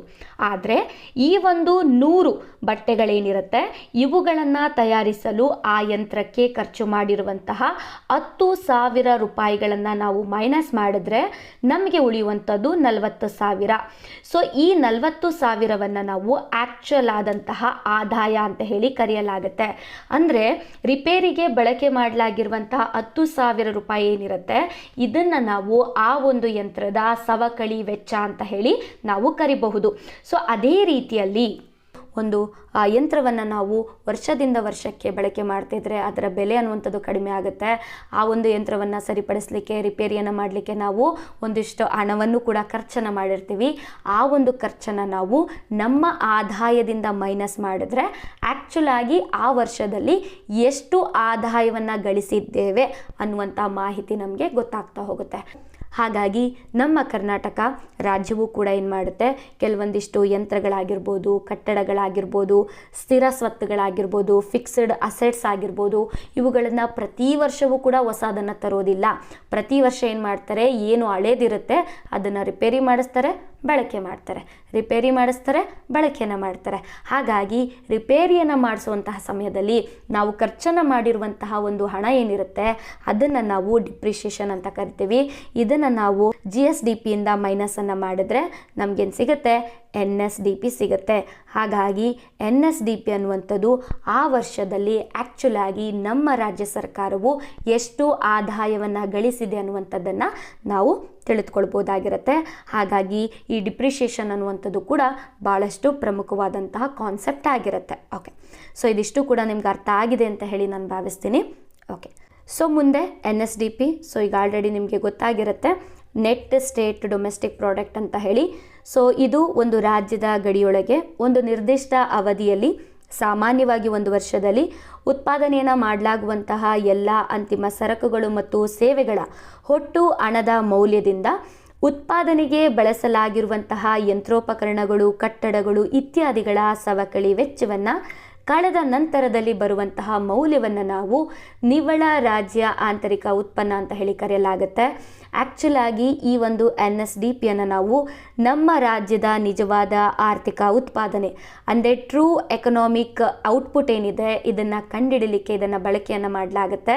ಹಾಗೆ ಇದು ಆ್ಯಕ್ಚುಲ್ ಆಗಿ ನಮ್ಮ ರಾಜ್ಯದ ಅಭಿವೃದ್ಧಿ ಮಟ್ಟವನ್ನು ಸೂಚಿಸುತ್ತೆ ಅಂತ ಹೇಳಿ ನಾವು ನೋಡ್ಬೋದಾಗಿರುತ್ತೆ. ಓಕೆ, ಸೊ ಈಗ ನಾವು ಅಧ್ಯಯನವನ್ನು ಮಾಡ್ತಾ ಹೋಗೋಣ. ನಾಮಿನಲ್ GSDP ಅಥವಾ GDP ಮತ್ತು ರಿಯಲ್ GSDP ಮತ್ತು GDP. ಓಕೆ, ಸೊ ಏನಿದು ನೋಡ್ತಾ ಹೋಗೋಣ. ಓಕೆ, ಸೊ ಮೊದಲಿಗೆ ಪ್ರಸಕ್ತ ಬೆಲೆ ಅಂದರೆ ಕರೆಂಟ್ ಪ್ರೈಸ್ ಅಂತ ಹೇಳಿ. ಸೊ ಇದನ್ನು ನಾವು ನಾಮಿನಲ್ GSDP ಮತ್ತು GDP ಅಂತ ಹೇಳಿ ಕರೆಯಲಾಗುತ್ತೆ. ಸೊ ಇದ್ರ ಬಗ್ಗೆ ನೋಡ್ತಾ ಹೋಗೋಣ. ಮೊದಲಿಗೆ ಪ್ರಸಕ್ತ ಬೆಲೆಯ ಅಂದಾಜುಗಳು ಅಂತ ಬಂದಾಗ ಒಂದು ನಿರ್ದಿಷ್ಟವಾದಂತಹ ಹಣಕಾಸು ವರ್ಷದಲ್ಲಿ ಮಾರುಕಟ್ಟೆಯಲ್ಲಿ ಚಾಲ್ತಿಯಲ್ಲಿರುವಂತಹ ನಿಜವಾದ ಬೆಲೆಗಳ ಆಧಾರದ ಮೇಲೆ ನಾವು ಸರಕು ಮತ್ತು ಸೇವೆಗಳ ಒಂದು ಮೌಲ್ಯವನ್ನು ಲೆಕ್ಕಾಚಾರವನ್ನು ಮಾಡಲಾಗುತ್ತೆ. ಉದಾಹರಣೆಗೆ 2024 ಮತ್ತು 25ನೇ ಸಾಲಿನಲ್ಲಿ ಕರ್ನಾಟಕದಲ್ಲಿ 1 kg ಅಕ್ಕಿಯ ಬೆಲೆ 50 ರೂಪಾಯಿ ಇದೆ ಅಂತ ಹೇಳಿದ್ರೆ GSDPಯನ್ನು ಲೆಕ್ಕಾಚಾರ ಮಾಡುವಂತಹ ಸಂದರ್ಭದಲ್ಲಿ ನಾವು 50 ರೂಪಾಯಿನೇ ಬಳಕೆಯನ್ನು ಮಾಡ್ತೀವಿ ಅಂತ ಹೇಳಿ ನಾವು ನೋಡ್ಬೋದಾಗಿರುತ್ತೆ. ಸೊ ಉದಾಹರಣೆಗೆ 2024 ಮತ್ತು 25ನೇ ಸಾಲಿನಲ್ಲಿ 100 kgಯಷ್ಟು ಅಕ್ಕಿ ಪ್ರೊಡಕ್ಷನ್ ಆಗಿದೆ ಅಂತ ಹೇಳಿದ್ರೆ 1 kgಯ ಅಕ್ಕಿಯ ಬೆಲೆ 50 ರೂಪಾಯಿ ಅಂತ ಹೇಳಿದ್ರೆ ಒಟ್ಟಾರೆಯಾಗಿ ನಾವು 5,000 ರೂಪಾಯಿಗಳಷ್ಟು ಆದಾಯ ಆಗಿದೆ ಅಂತ ಹೇಳಿ ನಾವು ಇಲ್ಲಿ ಲೆಕ್ಕಾಚಾರವನ್ನ ಮಾಡಲಾಗುತ್ತೆ. ಅಂದ್ರೆ ಇಲ್ಲಿ ಪ್ರೆಸೆಂಟ್ ಮಾರ್ಕೆಟ್ ಪ್ರೈಸ್ ಏನಿರುತ್ತೆ ಸೊ ಅದನ್ನ ನಾವು ಇಲ್ಲಿ ಬಳಕೆಯನ್ನ ಮಾಡ್ತೀವಿ. ಹಾಗಾಗಿ ಇದನ್ನ ನಾವು ನಾಮಿನಲ್ GSDP ಮತ್ತು GDP ಅಂತ ಹೇಳಿ ಲೆಕ್ಕಾಚಾರವನ್ನ ಮಾಡಲಾಗುತ್ತೆ. ಸೊ ಇಲ್ಲಿ GSDP ಅಂತ ಬಂದಾಗ ಮತ್ತೊಂದು ಮಾಹಿತಿಯನ್ನು ನೀವು ಗಮನಿಸಬೇಕು. ಪ್ರತಿ ಬಾರಿ ಕೂಡ ನೀವು ಎಕನಾಮಿಕಲ್ ಸರ್ವೆಯನ್ನು ಓದುವಂಥ ಸಂದರ್ಭದಲ್ಲಿ ಕಳೆದ ವರ್ಷಕ್ಕೆ ಹೋಲಿಕೆ ಮಾಡಿರುವಂಥದ್ದನ್ನು ನೀವು ನೋಡ್ತೀರಾ. ಯಾಕೆ ಕಳೆದ ವರ್ಷಕ್ಕೆ ಹೋಲಿಕೆಯನ್ನು ಮಾಡ್ತಾರೆ ಅಂತ ಹೇಳಿ ನಾವು ನೋಡೋದಾದರೆ 2023 ಮತ್ತು 24ನೇ ಸಾಲಿನಲ್ಲಿ ನಮ್ಮ ಕರ್ನಾಟಕದಲ್ಲಿ 1 kgಯ ಅಕ್ಕಿಯ ಬೆಲೆ 49 ರೂಪಾಯಿ ಇತ್ತು. ಆದರೆ 2024 ಮತ್ತು 25ನೇ ಸಾಲಿನಲ್ಲಿ ಅಕ್ಕಿಯ ಬೆಲೆ 1 kgಯ ಅಕ್ಕಿಯ ಬೆಲೆ 50 ರೂಪಾಯಿ ಆಗಿದೆ. ಸೊ 2023 ಮತ್ತು 24ಕ್ಕೆ ಹೋಲಿಕೆ ಮಾಡಿದ್ರೆ 2024 ಮತ್ತು 25ನೇ ಸಾಲಿನಲ್ಲಿ ಅಕ್ಕಿಯ ಬೆಲೆ 1 ರೂಪಾಯಿ ಅನ್ನುವಂಥದ್ದು ಜಾಸ್ತಿ ಆಗಿದೆ. ಸೊ ಯಾಕೆ ಜಾಸ್ತಿ ಆಯಿತು ಅಂತ ಹೇಳಿ ನೋಡೋದಾದರೆ ಒಂದು ಉತ್ಪಾದನೆ ಜಾಸ್ತಿ ಆಯಿತು ಅಂತ ಹೇಳಿದ್ರೆ ಆ ವಸ್ತುವಿನ ಬೆಲೆ ಜಾಸ್ತಿ ಆಗುತ್ತೆ, ಆ ರೀತಿ ಕೂಡ ಆಗಿರ್ಬೋದು. ಅಥವಾ ಕೆಲವೊಂದು ಬಾರಿ ಏನಾಗುತ್ತೆ ವಸ್ತುಗಳ ಬೆಲೆ ಅನ್ನುವಂಥದ್ದು ಡಿಮ್ಯಾಂಡ್ ಜಾಸ್ತಿ ಆಯ್ತಾ ಬೆಲೆಗಳಲ್ಲಿ ಏರಿಕೆ ಆಗುತ್ತೆ. ಅದನ್ನು ನಾವು ಎಕನಾಮಿಕಲ್ ಇನ್ಫ್ಲೇಷನ್ ಅಂತ ಹೇಳಿ ಕರಿತೀವಿ ಅಥವಾ ಹಣದುಬ್ಬರ ಅಂತ ಹೇಳಿ ಕರಿತೀವಿ. ಆ ರೀತಿಯಲ್ಲೂ ಕೂಡ ಆ ಒಂದು ವಸ್ತುವಿನ ಬೆಲೆ ಅನ್ನುವಂಥದ್ದು ಜಾಸ್ತಿಯಾಗಿ ಏರಿಕೆ ಆಗಿರ್ಬೋದು. ಹಾಗಾಗಿ 1 ರೂಪಾಯಿ ಅನ್ನುವಂಥದ್ದು ವ್ಯತ್ಯಾಸ ನಮಗೆ ಕಂಡು ಬರ್ತಿರ್ಬೋದು. ಈ ರೀತಿಯಲ್ಲಿ ಪ್ರತಿ ಬಾರಿ ಕೂಡ ನಮ್ಮ ಒಂದು ನ್ಯಾಷನಲ್ ಲೆವೆಲಲ್ಲಿ ಆಗಿರ್ಬೋದು ಅಥವಾ ಸ್ಟೇಟ್ ಲೆವೆಲಲ್ಲಿ ಆಗಿರ್ಬೋದು GSDP ನೋಡುವಾಗ GDPಯನ್ನು ನೋಡುವಾಗ ಕಳೆದ ವರ್ಷಕ್ಕೆ ಹೋಲಿಕೆಯನ್ನು ಮಾಡ್ತಾರೆ. ಕಳೆದ ವರ್ಷಕ್ಕೆ ಹೋಲಿಕೆ ಮಾಡಿದ್ರೆ ಈ ವರ್ಷದಲ್ಲಿ ಉತ್ಪಾದನೆ ಜಾಸ್ತಿ ಆಗಿದೆಯಾ ಅಥವಾ ಬೆಲೆ ಏರಿಕೆ ಅನ್ನುವಂಥದ್ದು ಜಾಸ್ತಿ ಆಗಿದೆಯಾ, ಹಣದುಬ್ಬರ ಅನ್ನುವಂಥದ್ದು ಜಾಸ್ತಿ ಆಗಿದೆಯಾ, ಈ ರೀತಿಯಾಗಿ ಪ್ರತಿಯೊಂದು ಒಂದು ವಿಭಾಗಗಳಲ್ಲೂ ಕೂಡ ಲೆಕ್ಕಾಚಾರವನ್ನು ಮಾಡ್ತಾರೆ. ಸೊ ಇದಿಷ್ಟು ಕೂಡ ನಿಮಗೆ ಅರ್ಥ ಆಗಿದೆ ಅಂತ ಹೇಳಿ ನಾನು ಭಾವಿಸ್ತೀನಿ. ಪ್ರಸಕ್ತ ಬೆಲೆ ಅಂತ ಹೇಳಿದ್ರೆ ಮತ್ತೇನೂ ಇಲ್ಲ, ಪ್ರೆಸೆಂಟು ಮಾರ್ಕೆಟ್ ಪ್ರೈಸಲ್ಲಿ ಏನಿರುತ್ತೆ ಅದೇ ಬೆಲೆಯನ್ನು ತೆಗೆದುಕೊಂಡು ನಾವಿಲ್ಲಿ ಲೆಕ್ಕಾಚಾರವನ್ನು ಮಾಡ್ತೀವಿ. ಸೊ ಕಳೆದ ವರ್ಷಕ್ಕೆ ಹೋಲಿಕೆಯನ್ನು ಮಾಡ್ತೀವಿ. ಓಕೆ. ಸೊ ನಂತರದಲ್ಲಿ ಸ್ಥಿರ ಬೆಲೆ ಅಂತ ಹೇಳಿ ಇದನ್ನು ನಾವು ರಿಯಲ್ GSDP ಮತ್ತು GDP ಅಂತ ಹೇಳಿ ಕರೆಯಲಾಗುತ್ತೆ. ಸೊ ಸ್ಥಿರ ಬೆಲೆಯ ಅಂದಾಜುಗಳು ಆರ್ಥಿಕ ಬೆಳವಣಿಗೆಯನ್ನು ಅಳೆಯುವಂತಹ ಅತ್ಯುತ್ತಮವಾದಂತಹ ವಿಧಾನವಾಗಿದೆ ಅಂತ ಹೇಳಿ ನಾವು ನೋಡ್ಬೋದು. ಸೊ ಇಲ್ಲಿ ಸ್ಥಿರ ಬೆಲೆ ಅಂತ ಹೇಳಿ ಬಂದಾಗ ಒಂದು ಮೂಲ ವರ್ಷವನ್ನು ನಾವು ಆಧಾರವಾಗಿ ತೆಗೆದುಕೊಳ್ತೇವೆ. ನಮ್ಮ ಭಾರತದಲ್ಲಿ ಮತ್ತು ಕರ್ನಾಟಕದಲ್ಲಿ 2011 ಮತ್ತು 12ನೇ ಸಾಲನ್ನು ಮೂಲ ವರ್ಷವಾಗಿ ತೆಗೆದುಕೊಳ್ಳಲಾಗಿದೆ ಅಂತ ಹೇಳಿ ನಾವು ನೋಡ್ಬೋದು. ಸೊ ಇಲ್ಲಿ 2011 ಮತ್ತು 12ನೇ ಸಾಲಿನಲ್ಲಿ ವಸ್ತುಗಳ ಬೆಲೆ ಎಷ್ಟಿತ್ತು ಅಂತ ಹೇಳಿ ಲೆಕ್ಕಾಚಾರವನ್ನು ಮಾಡಲಾಗಿರುತ್ತೆ. ಇದಕ್ಕೆ ಹೋಲಿಕೆಯನ್ನು ಮಾಡಿ 2024 ಮತ್ತು 25ನೇ ಸಾಲಿನಲ್ಲಿ ವಸ್ತುಗಳ ಬೆಲೆ ಎಷ್ಟಾಗಿದೆ ಅಂತ ಹೇಳಿ ಹೋಲಿಕೆಯನ್ನು ಮಾಡಲಾಗುತ್ತೆ. ಸೊ ಇಲ್ಲಿ ಉದಾಹರಣೆಗೆ ನೀವು ನೋಡ್ಬೋದು 2011 ಮತ್ತು 12ನೇ ಸಾಲಿನಲ್ಲಿ 1 kgಯ ಅಕ್ಕಿಯ ಬೆಲೆ 30 ರೂಪಾಯಿ ಇದೆ ಅಂತ ಹೇಳಿದ್ರೆ 2024 ಮತ್ತು 25ನೇ ಸಾಲಿನಲ್ಲಿ ಇದೇ 1 kgಯ ಅಕ್ಕಿಯ ಬೆಲೆ 50 ರೂಪಾಯಿ ಆಗಿದೆ ಅಂತ ಹೇಳಿ ಲೆಕ್ಕಾಚಾರವನ್ನು ಮಾಡಲಾಗುತ್ತೆ. ಸೊ ಇಲ್ಲಿ 2011 ಮತ್ತು 12ನೇ ಸಾಲಿನ ಒಂದು ವಸ್ತುಗಳ ಬೆಲೆಗಳಿಗೆ ಹೋಲಿಕೆಯನ್ನು ಮಾಡ್ತಾರೆ ಅಂತ ಹೇಳಿ ನಾವು ನೋಡ್ಬೋದು. ಸೊ ಇದನ್ನು ನಾವು ರಿಯಲ್ GSDP ಅಂತ ಹೇಳಿ ಕರೆಯಲಾಗುತ್ತೆ. ಓಕೆ. ಸೊ ಇದಿಷ್ಟು ಕೂಡ ಬಹಳಷ್ಟು ಇಂಪಾರ್ಟೆಂಟ್ ಆಗಿರುವ ಮಾಹಿತಿ ಆಗಿರುತ್ತೆ. ಓಕೆ. ಸೊ ಇಲ್ಲಿ ಒಂದು ಉದಾಹರಣೆಯನ್ನು ಕೂಡ ಕೊಟ್ಟಿದ್ದೇನೆ. ಸೊ ನೀವಿಲ್ಲಿ ನೋಡ್ಬೋದು. ಈಗ ರಿಯಲ್ ವ್ಯಾಲ್ಯೂ ಅಂತ ಬಂದಾಗ 2011 ಮತ್ತು 12ನೇ ಸಾಲಿಗೆ ಹೋಲಿಕೆಯನ್ನು ಮಾಡಿದ್ರೆ 2011 ಮತ್ತು 12ನೇ ಸಾಲಿನಲ್ಲಿ 1 kg ಅಕ್ಕಿಯ ಬೆಲೆ 30 ರೂಪಾಯಿ ಆಗಿರುತ್ತೆ. ಸೊ ಇಲ್ಲಿ 2011 ಮತ್ತು 12ನೇ ಸಾಲಿನಲ್ಲಿ ಪ್ರೊಡಕ್ಷನ್ ಬಂದು 100 kgಯಷ್ಟು ಆಗಿದ್ರೆ 1 ಕೆಜಿಗೆ 30 ರೂಪಾಯಿ ಅಂತ ಹೇಳಿದ್ರೆ ಒಟ್ಟಾರೆಯಾಗಿ 3,000 ರೂಪಾಯಿಯಷ್ಟು ಆದಾಯ ಆಗಿರುತ್ತೆ ಅಂತ ಹೇಳಿ ನಾವು ನೋಡ್ಬೋದು. ಸೊ ಇಲ್ಲಿ ಒಂದು ಮಾಹಿತಿಯನ್ನು ನೀವು ಗಮನಿಸಬೇಕು.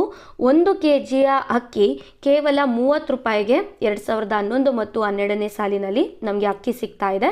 ಸೊ ಅಲ್ಲಿಗೆ 2011 ಮತ್ತು 12ನೇ ಸಾಲಿನಲ್ಲಿ ಹಣದ ಮೌಲ್ಯ ಒಂದು ದೊಡ್ಡದಾಗಿತ್ತು ಅಂತ ಹೇಳಿ ನಾವು ನೋಡ್ಬೋದು. ಸೊ ಅದೇ ನಾವು ನಾಮಿನಲ್ ವ್ಯಾಲ್ಯೂ ಅಂತ ಬಂದಾಗ 2024 ಮತ್ತು 25ನೇ ಸಾಲಿನಲ್ಲಿ 1 ಕೆಜಿಯ ಅಕ್ಕಿಯ ಬೆಲೆ 50 ರೂಪಾಯಿ ಆಗಿದೆ. ಪ್ರೊಡಕ್ಷನ್ ಅಂತ ಹೇಳಿ ಬಂದಾಗ ಇಲ್ಲೂ ಕೂಡ 100 ಕೆಜಿಯಷ್ಟು ನಾವು ಅಕ್ಕಿಯನ್ನು ನೋಡ್ಬೋದು. 1 ಕೆಜಿಯ ಬೆಲೆ 50 ರೂಪಾಯಿ ಆಗಿರೋದ್ರಿಂದ ಒಟ್ಟಾರೆಯಾಗಿ 2024 ಮತ್ತು 25ನೇ ಸಾಲಿನಲ್ಲಿ 5,000 ರೂಪಾಯಿಗಳಷ್ಟು ಆದಾಯ ಆಗಿದೆ ಅಂತ ಹೇಳಿ ನಾವು ನೋಡ್ಬೋದು. ಸೊ ಇಲ್ಲೂ ಕೂಡ ಒಂದು ಮಾಹಿತಿಯನ್ನು ನೀವು ಗಮನಿಸ್ಬೋದು. ಇಲ್ಲಿ 1 ಕೆಜಿ ಅಕ್ಕಿ ನಮಗೆ 50 ರೂಪಾಯಿಗೆ ಸಿಗ್ತಾ ಇದೆ. ಅಂದರೆ 2011 ಮತ್ತು 12ನೇ ಸಾಲಿನಲ್ಲಿ ನಾವು 30 ರೂಪಾಯಿ ಕೊಟ್ಟರೆ 1 ಕೆಜಿ ಅಕ್ಕಿ ಸಿಗ್ತಾ ಇತ್ತು.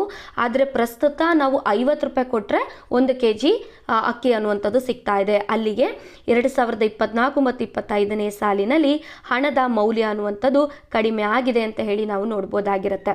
ಸೊ ಇಲ್ಲಿ 30 ರೂಪಾಯಿ ಮತ್ತು 50 ರೂಪಾಯಿ ಏನಿದೆ ಇದು ಯಾಕೆ ಜಾಸ್ತಿ ಆಗಿದೆ ಅಂದರೆ ಬೆಲೆಗಳಲ್ಲಿ ಯಾಕೆ ಜಾಸ್ತಿ ಆಗಿದೆ ಅಂತ ಹೇಳಿ ನಾವು ನೋಡೋದಾದರೆ, ಸೊ ಇದು ಹಣದುಬ್ಬರದಿಂದ ಬೆಲೆ ಜಾಸ್ತಿ ಆಗಿದೆ ಅಂತ ಹೇಳಿ ನಾವು ನೋಡ್ಬೋದು.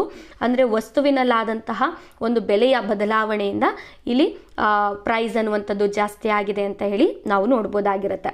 ಸೊ ಈ ರೀತಿ ಹೋಲಿಕೆಯನ್ನು ಮಾಡಿ ನಮ್ಮ ಕರ್ನಾಟಕದಲ್ಲಿ ಮತ್ತು ಭಾರತದಲ್ಲಿ ಈ GSDPಗಳನ್ನು ಲೆಕ್ಕಾಚಾರವನ್ನು ಮಾಡ್ತಾರೆ ಅಂತ ಹೇಳಿ ನಾವು ನೋಡ್ಬೋದು. ಓಕೆ, ಸೊ ಇಲ್ಲಿ ಮತ್ತೊಂದು ಮಾಹಿತಿಯನ್ನು ನೋಡೋದಾದರೆ ಆ್ಯಕ್ಚುಲಿ ನಿಜವಾದ ಗ್ರೋತ್ ಅಂದರೆ ಏನು, ರಿಯಲ್ ಗ್ರೋತ್ ಅಂದರೆ ಏನು? 30 ರೂಪಾಯಿ ಇರುವಂಥ ಅಕ್ಕಿ 50 ರೂಪಾಯಿ ಆಯಿತು ಅಂತ ಹೇಳಿದ್ರೆ ಇದನ್ನು ನಾವು ನಿಜವಾದಂತಹ ಗ್ರೋತ್ ಅಂತ ಹೇಳಿ ಕರಿತೀವ?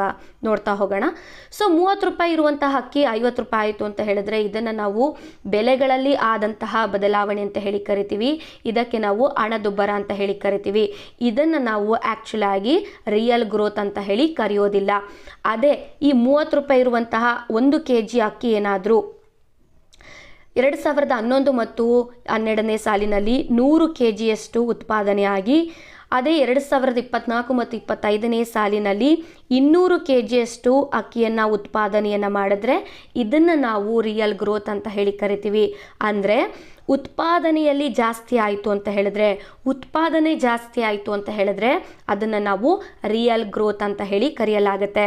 ಹಾಗಾಗಿ ಅಕ್ಕಿ ಅನ್ನುವಂಥದ್ದು ಜಾಸ್ತಿ ಉತ್ಪಾದನೆ ಆದರೆ, ಗೋಧಿ ಅನ್ನುವಂಥದ್ದು ಉತ್ಪಾದನೆ ಜಾಸ್ತಿ ಆದರೆ, ವಸ್ತುಗಳು ಮತ್ತು ಸೇವೆಗಳ ಒಂದು ಉತ್ಪಾದನೆ ಅನ್ನುವಂಥದ್ದು ಜಾಸ್ತಿ ಆದರೆ, ಹೆಚ್ಚು ಔಟ್ಪುಟ್ ಬರ್ತಾ ಇದ್ರೆ, ಹೆಚ್ಚು ಪ್ರೊಡಕ್ಷನ್ ಆಗ್ತಾ ಇದ್ರೆ, ಹೆಚ್ಚು ಕೆಲಸ ಸಿಗ್ತಾ ಇದೆ, ಉದ್ಯೋಗ ಅವಕಾಶಗಳು ಸಿಗ್ತಾ ಇದೆ ಅಂತ ಹೇಳಿದ್ರೆ, ಹೆಚ್ಚು GDPಯ ಔಟ್ಪುಟ್ ಬರ್ತಾ ಇದೆ ಅಂತ ಹೇಳಿದ್ರೆ ಇದನ್ನು ನಾವು ರಿಯಲ್ ಗ್ರೋತ್ ಅಂತ ಹೇಳಿ ಕರಿತೀವಿ.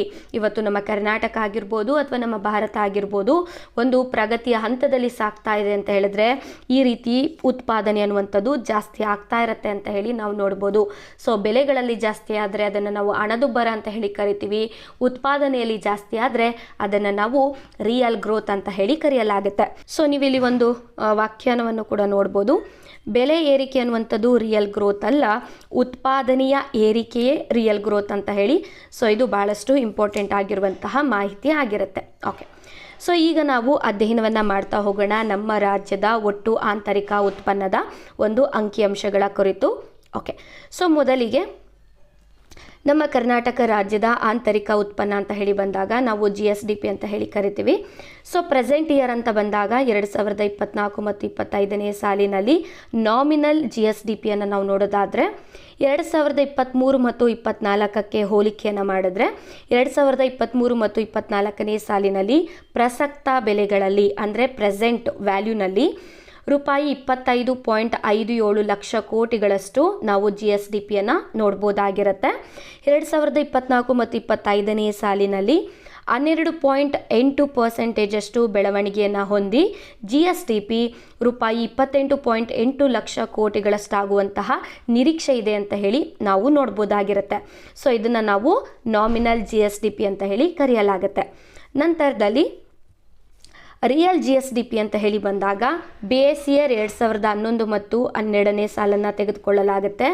2023 ಮತ್ತು 24ನೇ ಸಾಲಿನಲ್ಲಿ ರಿಯಲ್ GSDP ಅನ್ನುವಂಥದ್ದು ರೂಪಾಯಿ 14.63 ಲಕ್ಷ ಕೋಟಿಗಳಷ್ಟಿದ್ದು 2024 ಮತ್ತು 25ನೇ ಸಾಲಿನಲ್ಲಿ ಶೇಕಡ 7.4% ಬೆಳವಣಿಗೆಯೊಂದಿಗೆ ರೂಪಾಯಿ 15.70 ಲಕ್ಷ ಕೋಟಿಗಳಷ್ಟು ಒಂದು GSDP ಆಗುವಂತಹ ನಿರೀಕ್ಷೆ ಇದೆ ಅಂತ ಹೇಳಿ ನಾವು ನೋಡ್ಬೋದಾಗಿರುತ್ತೆ.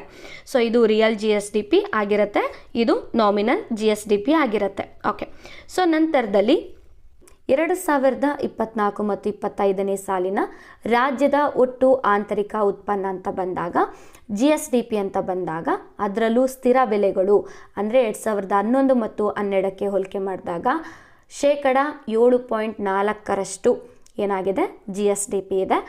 ಅದೇ ರೀತಿ GDP ಅಂತ ಬಂದಾಗ ನ್ಯಾಷನಲ್ ವೈಸಲ್ಲಿ ನಾವು ಬೆಳವಣಿಗೆ ದರವನ್ನು ನಾವು ನೋಡೋದಾದರೆ ಶೇಕಡ 6.4% ಆಗುವಂತಹ ನಿರೀಕ್ಷೆ ಇದೆ ಅಂತ ಹೇಳಿ ನಾವು ನೋಡ್ಬೋದು.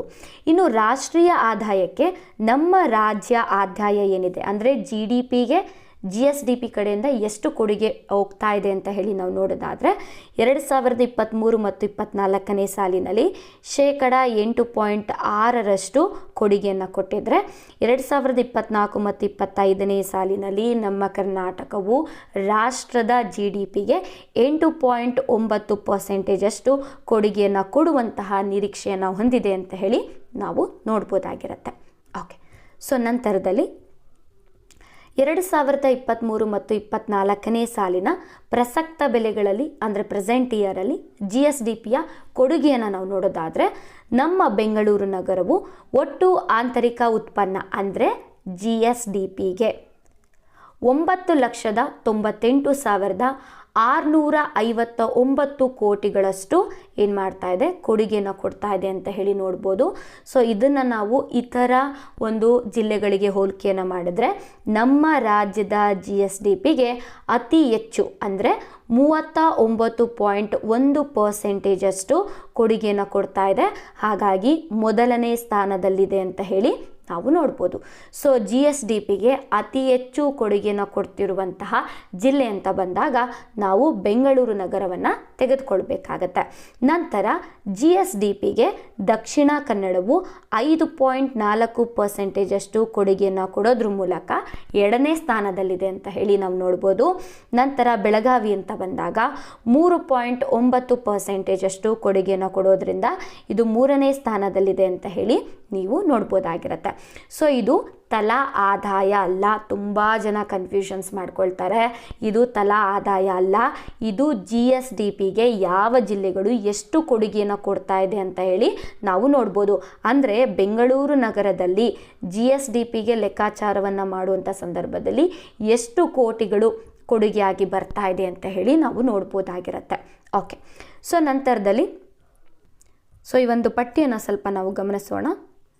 ಓಕೆ, ಸೊ ಪ್ರಸಕ್ತ ಬೆಲೆಗಳಲ್ಲಿ ಅಂದರೆ ಪ್ರೆಸೆಂಟ್ ಇಯರಲ್ಲಿ ರಾಷ್ಟ್ರೀಯ ಹಾಗೂ ರಾಜ್ಯದ ಒಟ್ಟು ಆಂತರಿಕ ಉತ್ಪನ್ನದ ವಾರ್ಷಿಕ ಬೆಳವಣಿಗೆಯ ದರವನ್ನು ನೋಡ್ತಾ ಹೋಗೋಣ. ಅಂದರೆ ರಾಷ್ಟ್ರ ಬಂದಾಗ GDP, ರಾಜ್ಯ ಬಂದಾಗ GSDP. ಓಕೆ, ಸೊ ನೀವಿಲ್ಲಿ ನೋಡ್ತಿರುವಂಥದ್ದು ರಾಜ್ಯ. ಓಕೆ, ಅಂದರೆ ನಮ್ಮ ಕರ್ನಾಟಕ ರಾಜ್ಯ. ಓಕೆ, ಸೊ ನೀವಿಲ್ಲಿ ನೋಡ್ತಿರುವಂಥದ್ದು ನ್ಯಾಷನಲ್ ಅಂದರೆ ರಾಷ್ಟ್ರೀಯ. ಸೊ ಇಲ್ಲಿ ಒಂದು GSDP ಅಂತ ಬಂದಾಗ 2011 ಮತ್ತು 12ನೇ ಸಾಲಿನಲ್ಲಿ 6,06,010 ಕೋಟಿ ರೂಪಾಯಿಗಳನ್ನು ನಾವು GSDPಯನ್ನು 2011 ಮತ್ತು 12ನೇ ಸಾಲಿನಲ್ಲಿ ನೋಡ್ಬೋದು. ನಂತರ 2023 ಮತ್ತು 24ನೇ ಸಾಲಿನಲ್ಲಿ 25,57,241 ಕೋಟಿ ರೂಪಾಯಿಗಳಲ್ಲಿ ನಾವು GSDPಯನ್ನು ನೋಡ್ಬೋದಾಗಿರುತ್ತೆ. ಸೊ ಇಲ್ಲಿ 10.2% ಏನಾಗಿತ್ತು ಬೆಳವಣಿಗೆಯ ದರವನ್ನು ಹೊಂದಿತ್ತು ಅದರ ಕಳೆದ ವರ್ಷಕ್ಕೆ ಹೋಲಿಕೆ ಮಾಡಿಕೊಂಡ್ರೆ. ಸೊ ಪ್ರಸ್ತುತ ಅಂದರೆ 2024 ಮತ್ತು 25ನೇ ಸಾಲು ಅಂತ ಬಂದಾಗ 28,83,903 ಕೋಟಿ ರೂಪಾಯಿಗಳಷ್ಟು GSDPಯನ್ನು ನಾವು ನೋಡ್ಬೋದಾಗಿರುತ್ತೆ. ಸೊ ಕಳೆದ ವರ್ಷಕ್ಕೆ ಹೋಲಿಕೆ ಮಾಡಿದ್ರೆ ಪ್ರೆಸೆಂಟ್ 12.8% ಬೆಳವಣಿಗೆಯ ದರವನ್ನು ಹೊಂದಿದ್ದೇವೆ ಅಂತ ಹೇಳಿ ನಾವು ನೋಡ್ಬೋದು. ಸೊ ಇದು ನಮ್ಮ ರಾಜ್ಯದ್ದಾಯಿತು. ಸೊ ನಮ್ಮ ರಾಷ್ಟ್ರ ಅಂತ ಬಂದಾಗ 2011 ಮತ್ತು 12ನೇ ಸಾಲಿನಲ್ಲಿ ನಮ್ಮ ರಾಷ್ಟ್ರದಲ್ಲಿ 87,36,300 29 ಕೋಟಿ ರೂಪಾಯಿಗಳಷ್ಟು ಒಂದು GDP ನಾವು ನೋಡ್ಬೋದಾಗಿರುತ್ತೆ. ಅದೇ 2023 ಮತ್ತು 24ನೇ ಸಾಲಿನ ಒಂದು GDP ಅಂತ ಬಂದಾಗ 2,95,35,667 ಕೋಟಿ ರೂಪಾಯಿಗಳಷ್ಟು ನಾವು GDP ನೋಡ್ಬೋದು. ಬೆಳವಣಿಗೆ ದರ ಅಂತ ಬಂದಾಗ 9.6% ಅಷ್ಟು ಕಳೆದ ವರ್ಷಕ್ಕೆ ಹೋಲಿಕೆ ಮಾಡಿಕೊಂಡ್ರೆ ಬೆಳವಣಿಗೆಯನ್ನು ಹೊಂದಿರುತ್ತೆ. ಇನ್ನು ಪ್ರೆಸೆಂಟ್ ಇಯರ್ 3,24,11,406 ಕೋಟಿ ರೂಪಾಯಿಗಳಲ್ಲಿ ನಾವು GDP ನೋಡ್ಬೋದು. ಪ್ರೆಸೆಂಟ್ ಇಯರಲ್ಲಿ ನಮ್ಮ ರಾಷ್ಟ್ರ ಮಟ್ಟದಲ್ಲಿ 9.7% ಅಷ್ಟು ಬೆಳವಣಿಗೆಯ ದರವನ್ನು ಈ ಒಂದು GDP ಕಂಡಿದೆ ಅಂತ ಹೇಳಿ ನಾವು ನೋಡ್ಬೋದಾಗಿರುತ್ತೆ. ಸೊ ಇದಿಷ್ಟು ಕೂಡ ಈ ಒಂದು ಪಟ್ಟಿಯಲ್ಲಿ ಗಮನಿಸ್ಬೋದಾದಂಥ ಮಾಹಿತಿಗಳು ಆಗಿರುತ್ತೆ. ಓಕೆ, ಸೊ ನಂತರದಲ್ಲಿ ಮತ್ತೊಂದು ಪಟ್ಟಿ ಇದೆ. ಇದರಲ್ಲೂ ಕೂಡ ಒಂದಿಷ್ಟು ಮಾಹಿತಿಯನ್ನು ನೋಡ್ತಾ ಹೋಗೋಣ. ರಾಷ್ಟ್ರೀಯ ಹಾಗೂ ರಾಜ್ಯದ ಒಟ್ಟು ಆಂತರಿಕ ಉತ್ಪನ್ನದ ವಾರ್ಷಿಕ ಬೆಳವಣಿಗೆ ದರವನ್ನು ಸ್ಥಿರ ಬೆಲೆಗಳಲ್ಲಿ ಅಂದರೆ 2011 ಮತ್ತು 12ನೇ ಸಾಲಿಗೆ ಹೋಲಿಕೆಯನ್ನು ಮಾಡಿಕೊಂಡ್ರೆ, ಸೊ ಇಲ್ಲಿ ನೋಡ್ತಿರುವಂಥದ್ದು ರಾಜ್ಯ ಆಗಿರುತ್ತೆ. ಸೊ ಇದು ರಾಷ್ಟ್ರ ಆಗಿರುತ್ತೆ. 2011 ಮತ್ತು 12 ಅಂತ ಬಂದಾಗ GSDP 6,06,010 ಕೋಟಿ ರೂಪಾಯಿಗಳನ್ನು ನಾವು ನೋಡ್ಬೋದು. ಅದೇ ರೀತಿ GSDP ಅಂತ ಬಂದಾಗ 2023 ಮತ್ತು 24ನೇ ಸಾಲು ಅಂತ ಬಂದಾಗ 14,62,577 ಕೋಟಿ ರೂಪಾಯಿಗಳನ್ನು ನಾವು 2023 ಮತ್ತು 24ನೇ ಸಾಲಿನಲ್ಲಿ ನೋಡ್ಬೋದು. ಬೆಳವಣಿಗೆ ದರ ಅಂತ ಬಂದಾಗ 6% ಅಷ್ಟು ಇತ್ತು. ಇನ್ನು ಪ್ರೆಸೆಂಟ್ 2024 ಮತ್ತು 25ನೇ ಸಾಲು ಅಂತ ಬಂದಾಗ 15,70,297 ಕೋಟಿ ರೂಪಾಯಿಗಳನ್ನು ನಾವು ನೋಡ್ಬೋದಾಗಿರುತ್ತೆ. ಕಳೆದ ವರ್ಷಕ್ಕೆ ಹೋಲಿಕೆಯನ್ನು ಮಾಡಿದ್ರೆ ನಮ್ಮ ಕರ್ನಾಟಕದಲ್ಲಿ GSDP ಅನ್ನುವಂಥದ್ದು ಸ್ಥಿರ ಬೆಲೆಗಳಲ್ಲಿ 7.4% ಅಷ್ಟು ಬೆಳವಣಿಗೆಯ ದರವನ್ನು ಹೊಂದಿದೆ ಅಂತ ಹೇಳಿ ನಾವು ನೋಡ್ಬೋದಾಗಿರುತ್ತೆ. ಓಕೆ, ಸೊ ಇಲ್ಲಿ ನಾನು ಪ್ರತಿಯೊಂದು ಮಾಹಿತಿಯನ್ನು ಕೂಡ ವಿವರವಾಗಿ ಹೇಳ್ತಾ ಇದ್ದೀನಿ. ಓಕೆ, ಸೊ ಇಲ್ಲಿ ರಾಷ್ಟ್ರ ಮಟ್ಟ ಅಂತ ಬಂದಾಗ 2011 ಮತ್ತು 12ನೇ ಸಾಲಿನಲ್ಲಿ GDP ಅಂತ ಬಂದಾಗ 87,36,329 ಕೋಟಿ ರೂಪಾಯಿಗಳನ್ನು ನಾವು ನೋಡಿದ್ರೆ, ಪ್ರೆಸೆಂಟ್ 2024 ಮತ್ತು 25ನೇ ಸಾಲಿನಲ್ಲಿ 1,84,88,381 ಕೋಟಿ ರೂಪಾಯಿಗಳನ್ನು ನೋಡ್ಬೋದು. ಕಳೆದ ವರ್ಷಕ್ಕೆ ಹೋಲಿಕೆಯನ್ನು ಮಾಡಿದ್ರೆ ಸ್ಥಿರ ಬೆಲೆಗಳಲ್ಲಿ GDP ಅನ್ನುವಂಥದ್ದು 6.4% ಅಷ್ಟು ಬೆಳವಣಿಗೆಯನ್ನು ಹೊಂದಿದೆ ಅಂತ ಹೇಳಿ ನಾವು ನೋಡ್ಬೋದಾಗಿರುತ್ತೆ. ಸೊ ಇದಿಷ್ಟು ಕೂಡ ಈ ಒಂದು ಪಟ್ಟಿಯಲ್ಲಿ ಗಮನಿಸಬೇಕಾಗಿರುವಂತಹ ಮಾಹಿತಿಗಳಾಗಿರುತ್ತೆ. ಸೊ ಇಲ್ಲಿ ಪ್ರತಿಯೊಂದು ಮಾಹಿತಿಯನ್ನು ಕೂಡ ನಾನು ಕೊಟ್ಟಿದ್ದೇನೆ. ಓಕೆ, ಸೊ ನಂತರದಲ್ಲಿ ಸೊ ಈಗ ನಾವು ವಲಯವಾರು ಬೆಳವಣಿಗೆ ದರವನ್ನು ನೋಡ್ತಾ ಹೋಗೋಣ. ಸೊ ಇದು ಕೂಡ ಪರೀಕ್ಷೆಗಳಲ್ಲಿ ಪ್ರಶ್ನೆಗಳು ಬರುವಂತಹ ಸಾಧ್ಯತೆ ಇರುವಂತಹ ವಿಭಾಗಗಳು ಆಗಿರುತ್ತೆ. ಸೊ ಫಸ್ಟು ನಾವು ಸ್ಥಿರ ಬೆಲೆಗಳಲ್ಲಿ ನೋಡೋಣ. ಬೇಸ್ ಇಯರ್ 2011 ಮತ್ತು 12ನೇ ಸಾಲಿಗೆ ಹೋಲಿಕೆಯನ್ನು ಮಾಡಿದ್ರೆ ಕೃಷಿ ವಲಯದ ಬೆಳವಣಿಗೆ ದರವನ್ನು ನಾವು ನೋಡೋದಾದರೆ 2023 ಮತ್ತು 24ನೇ ಸಾಲಿನಲ್ಲಿ -4.9% ಅಷ್ಟು ಬೆಳವಣಿಗೆ ದರವನ್ನು ನಾವು ನೋಡ್ಬೋದಾಗಿರುತ್ತೆ. ಆದರೆ 2024 ಮತ್ತು 25ನೇ ಸಾಲಿನಲ್ಲಿ ಸ್ಥಿರ ಬೆಲೆಗಳಲ್ಲಿ ಕೃಷಿ ವಲಯದ ಬೆಳವಣಿಗೆ ದರವನ್ನು ನಾವು ನೋಡೋದಾದರೆ ಪಾಸಿಟಿವ್ ಇದೆ ನೋಡಿ, +4% ಅಷ್ಟು ನಾವು ಬೆಳವಣಿಗೆ ದರವನ್ನು ನಾವು ನೋಡ್ಬೋದು. ಸೊ ಇಲ್ಲಿ ನೋಡಿ, ಕಳೆದ ವರ್ಷ -4.9% ಅಷ್ಟು ಬೆಳವಣಿಗೆ ದರ ಇತ್ತು. ಸೊ ಪ್ರೆಸೆಂಟ್ ಇಯರ್ ಏನಾಗಿದೆ, ಅದು ಪಾಸಿಟಿವ್ ಆಗಿದೆ. ಸೊ 4% ಅಷ್ಟು ಏನಾಗಿದೆ ಬೆಳವಣಿಗೆ ದರವನ್ನು ನಾವು ನೋಡ್ಬೋದಾಗಿರುತ್ತೆ. ಯಾವುದರಲ್ಲಿ? ಸ್ಥಿರ ಬೆಲೆಗಳಲ್ಲಿ, ಕೃಷಿ ವಲಯದಲ್ಲಿ. ಓಕೆ, ಸೊ ನಂತರ ಸ್ಥಿರ ಬೆಲೆಗಳಲ್ಲಿ ನಾವು ಕೈಗಾರಿಕಾ ವಲಯದ ಬೆಳವಣಿಗೆ ದರವನ್ನು ನಾವು ನೋಡೋದಾದರೆ 2023 ಮತ್ತು 24ನೇ ಸಾಲಿನಲ್ಲಿ 7.3% ಬೆಳವಣಿಗೆ ದರವನ್ನು ನೋಡಿದ್ರೆ 2024 ಮತ್ತು 25ನೇ ಸಾಲಿನಲ್ಲಿ 5.8% ಬೆಳವಣಿಗೆ ದರವನ್ನು ನಿರೀಕ್ಷೆಯನ್ನು ಮಾಡಲಾಗಿದೆ. ಸೊ ನೀವು ಇಲ್ಲಿ ನೋಡ್ತಾ ಇದ್ದೀರಾ, ಕಳೆದ ವರ್ಷಕ್ಕೆ ಹೋಲಿಕೆ ಮಾಡಿದ್ರೆ ಸ್ವಲ್ಪ ಕಡಿಮೆ ಆಗಿದೆ ಬೆಳವಣಿಗೆ ದರ ಅಂತ ಹೇಳಿ ನೋಡ್ಬೋದು. ಓಕೆ, ಸೊ ನಂತರ ಇದು ಕೋವಿಡ್ ಸಾಂಕ್ರಾಮಿಕ ರೋಗದ ತೊಂದರೆಯಿಂದ ಹಿಂಜರಿತಕ್ಕೆ ಒಳಗಾಗಿದ್ದಂತಹ ಕೈಗಾರಿಕಾ ವಲಯವು ಕ್ರಮೇಣವಾಗಿ ಚೇತರಿಕೆ ಆಗ್ತಾ ಇರುವಂಥದ್ದನ್ನು ನಾವು ಗಮನಿಸ್ಬೋದು. ಸೊ ಇಲ್ಲಿ ತಯಾರಿಕೆ ವಲಯ ಅಂತ ಸೊ ಇಲ್ಲಿ ಕೈಗಾರಿಕಾ ವಲಯ ಅಂತ ಬಂದಾಗ ಬಹಳಷ್ಟು ಪ್ರಮುಖವಾದಂತಹ ಇತರ ವಲಯ ಯಾವುದು ಅಂತ ಹೇಳಿದರೆ ತಯಾರಿಕೆ ವಲಯ ಅಂತ ಹೇಳಿ ನೋಡ್ಬೋದು. ಸೊ ಇದರ ಬೆಳವಣಿಗೆ ದರವನ್ನು ನಾವು ನೋಡೋದಾದರೆ 6.4% ಬೆಳವಣಿಗೆ ದರವನ್ನು ಪ್ರಸ್ತುತ ಒಂದು ವರ್ಷದಲ್ಲಿ ಒಂದು ನಿರೀಕ್ಷೆ ಇದೆ ಅಂತ ಹೇಳಿ ನಾವು ನೋಡ್ಬೋದಾಗಿರುತ್ತೆ.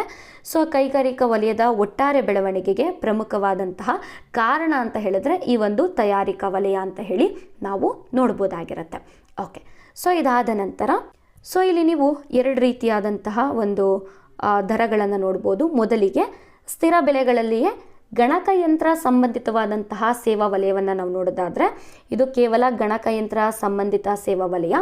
ಸೊ 2023 ಮತ್ತು 24ನೇ ಸಾಲಿನಲ್ಲಿ 10.2% ಬೆಳವಣಿಗೆಯ ದರವನ್ನು ನಾವು ನೋಡಿದ್ರೆ ಗಣಕಯಂತ್ರ ಸಂಬಂಧಿತವಾದಂತಹ ಸೇವಾ ವಲಯದಲ್ಲಿ 2024 ಮತ್ತು 25ನೇ ಸಾಲಿನಲ್ಲಿ 11.1% ಬೆಳವಣಿಗೆಯ ದರವನ್ನು ಸಾಧಿಸಬಹುದು ಅಂತ ಹೇಳಿ ಅಂದಾಜನ್ನು ಮಾಡಿದ್ದಾರೆ. ಸೊ ಈ ಒಂದು ಬೆಳವಣಿಗೆಯ ದರಗಳಿಂದ ಒಟ್ಟಾರೆಯಾಗಿ ಸೇವಾ ವಲಯದ ಬೆಳವಣಿಗೆಯ ದರವನ್ನು ನಾವು ನೋಡೋದಾದರೆ 2023 ಮತ್ತು 24ನೇ ಸಾಲಿನಲ್ಲಿ 7.9% ಸೇವಾ ವಲಯದ ಬೆಳವಣಿಗೆಯ ದರವನ್ನು ನಾವು ನೋಡಿದ್ರೆ ಸೊ ನಂತರದಲ್ಲಿ 2024 ಮತ್ತು 25ನೇ ಸಾಲಿನಲ್ಲಿ 8.9% ಸೇವಾ ವಲಯದಲ್ಲಿ ಬೆಳವಣಿಗೆಯ ದರವನ್ನು ನಾವು ನಿರೀಕ್ಷೆಯನ್ನು ಮಾಡ್ಬೋದಾಗಿರುತ್ತೆ. ಸೊ ಕಳೆದ ವರ್ಷಕ್ಕೆ ಹೋಲಿಕೆ ಮಾಡಿದ್ರೆ ಒಟ್ಟಾರೆ ಸೇವಾ ವಲಯದಲ್ಲಿ ಏರಿಕೆಯನ್ನು ನಾವು ನೋಡ್ಬೋದು. ಸೊ ನೋಡ್ತಾ ಇದ್ದೀರಾ ನೋಡಿ, ಏರಿಕೆಯನ್ನು ನೋಡ್ಬೋದು.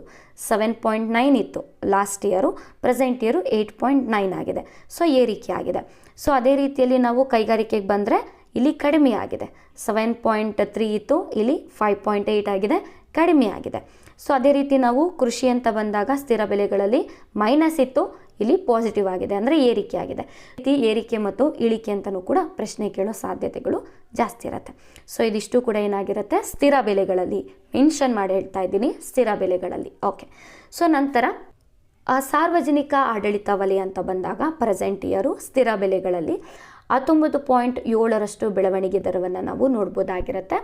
ಸೊ ಸೇವಾ ವಲಯದ ಬೆಳವಣಿಗೆ ದರ ಅಂತ ಬಂದಾಗ ಇತರ ಸೇವೆಗಳು ಅಂತ ಬಂದಾಗ 14.8% ಕೊಡುಗೆಯನ್ನು ಕೊಡ್ತಾ ಇದೆ ಅಂತ ಹೇಳಿ ನಾವು ನೋಡ್ಬೋದು. ಸೊ ಇದಿಷ್ಟು ಕೂಡ ನಮ್ಮ ಕರ್ನಾಟಕ ರಾಜ್ಯದಲ್ಲಿ ಒಂದು ವಲಯವಾರು ಸ್ಥಿರ ಬೆಲೆಗಳಲ್ಲಿ ಬೆಳವಣಿಗೆಯ ದರ ಆಗಿರುತ್ತೆ. ಓಕೆ, ಸೊ ನೀವಿಲ್ಲಿ ನೋಡ್ತಿರುವಂಥದ್ದು ನ್ಯಾಷನಲ್ ವೈಸ್ಗೆ ಸಂಬಂಧಪಟ್ಟಂಥ ಮಾಹಿತಿ ಆಗಿರುತ್ತೆ.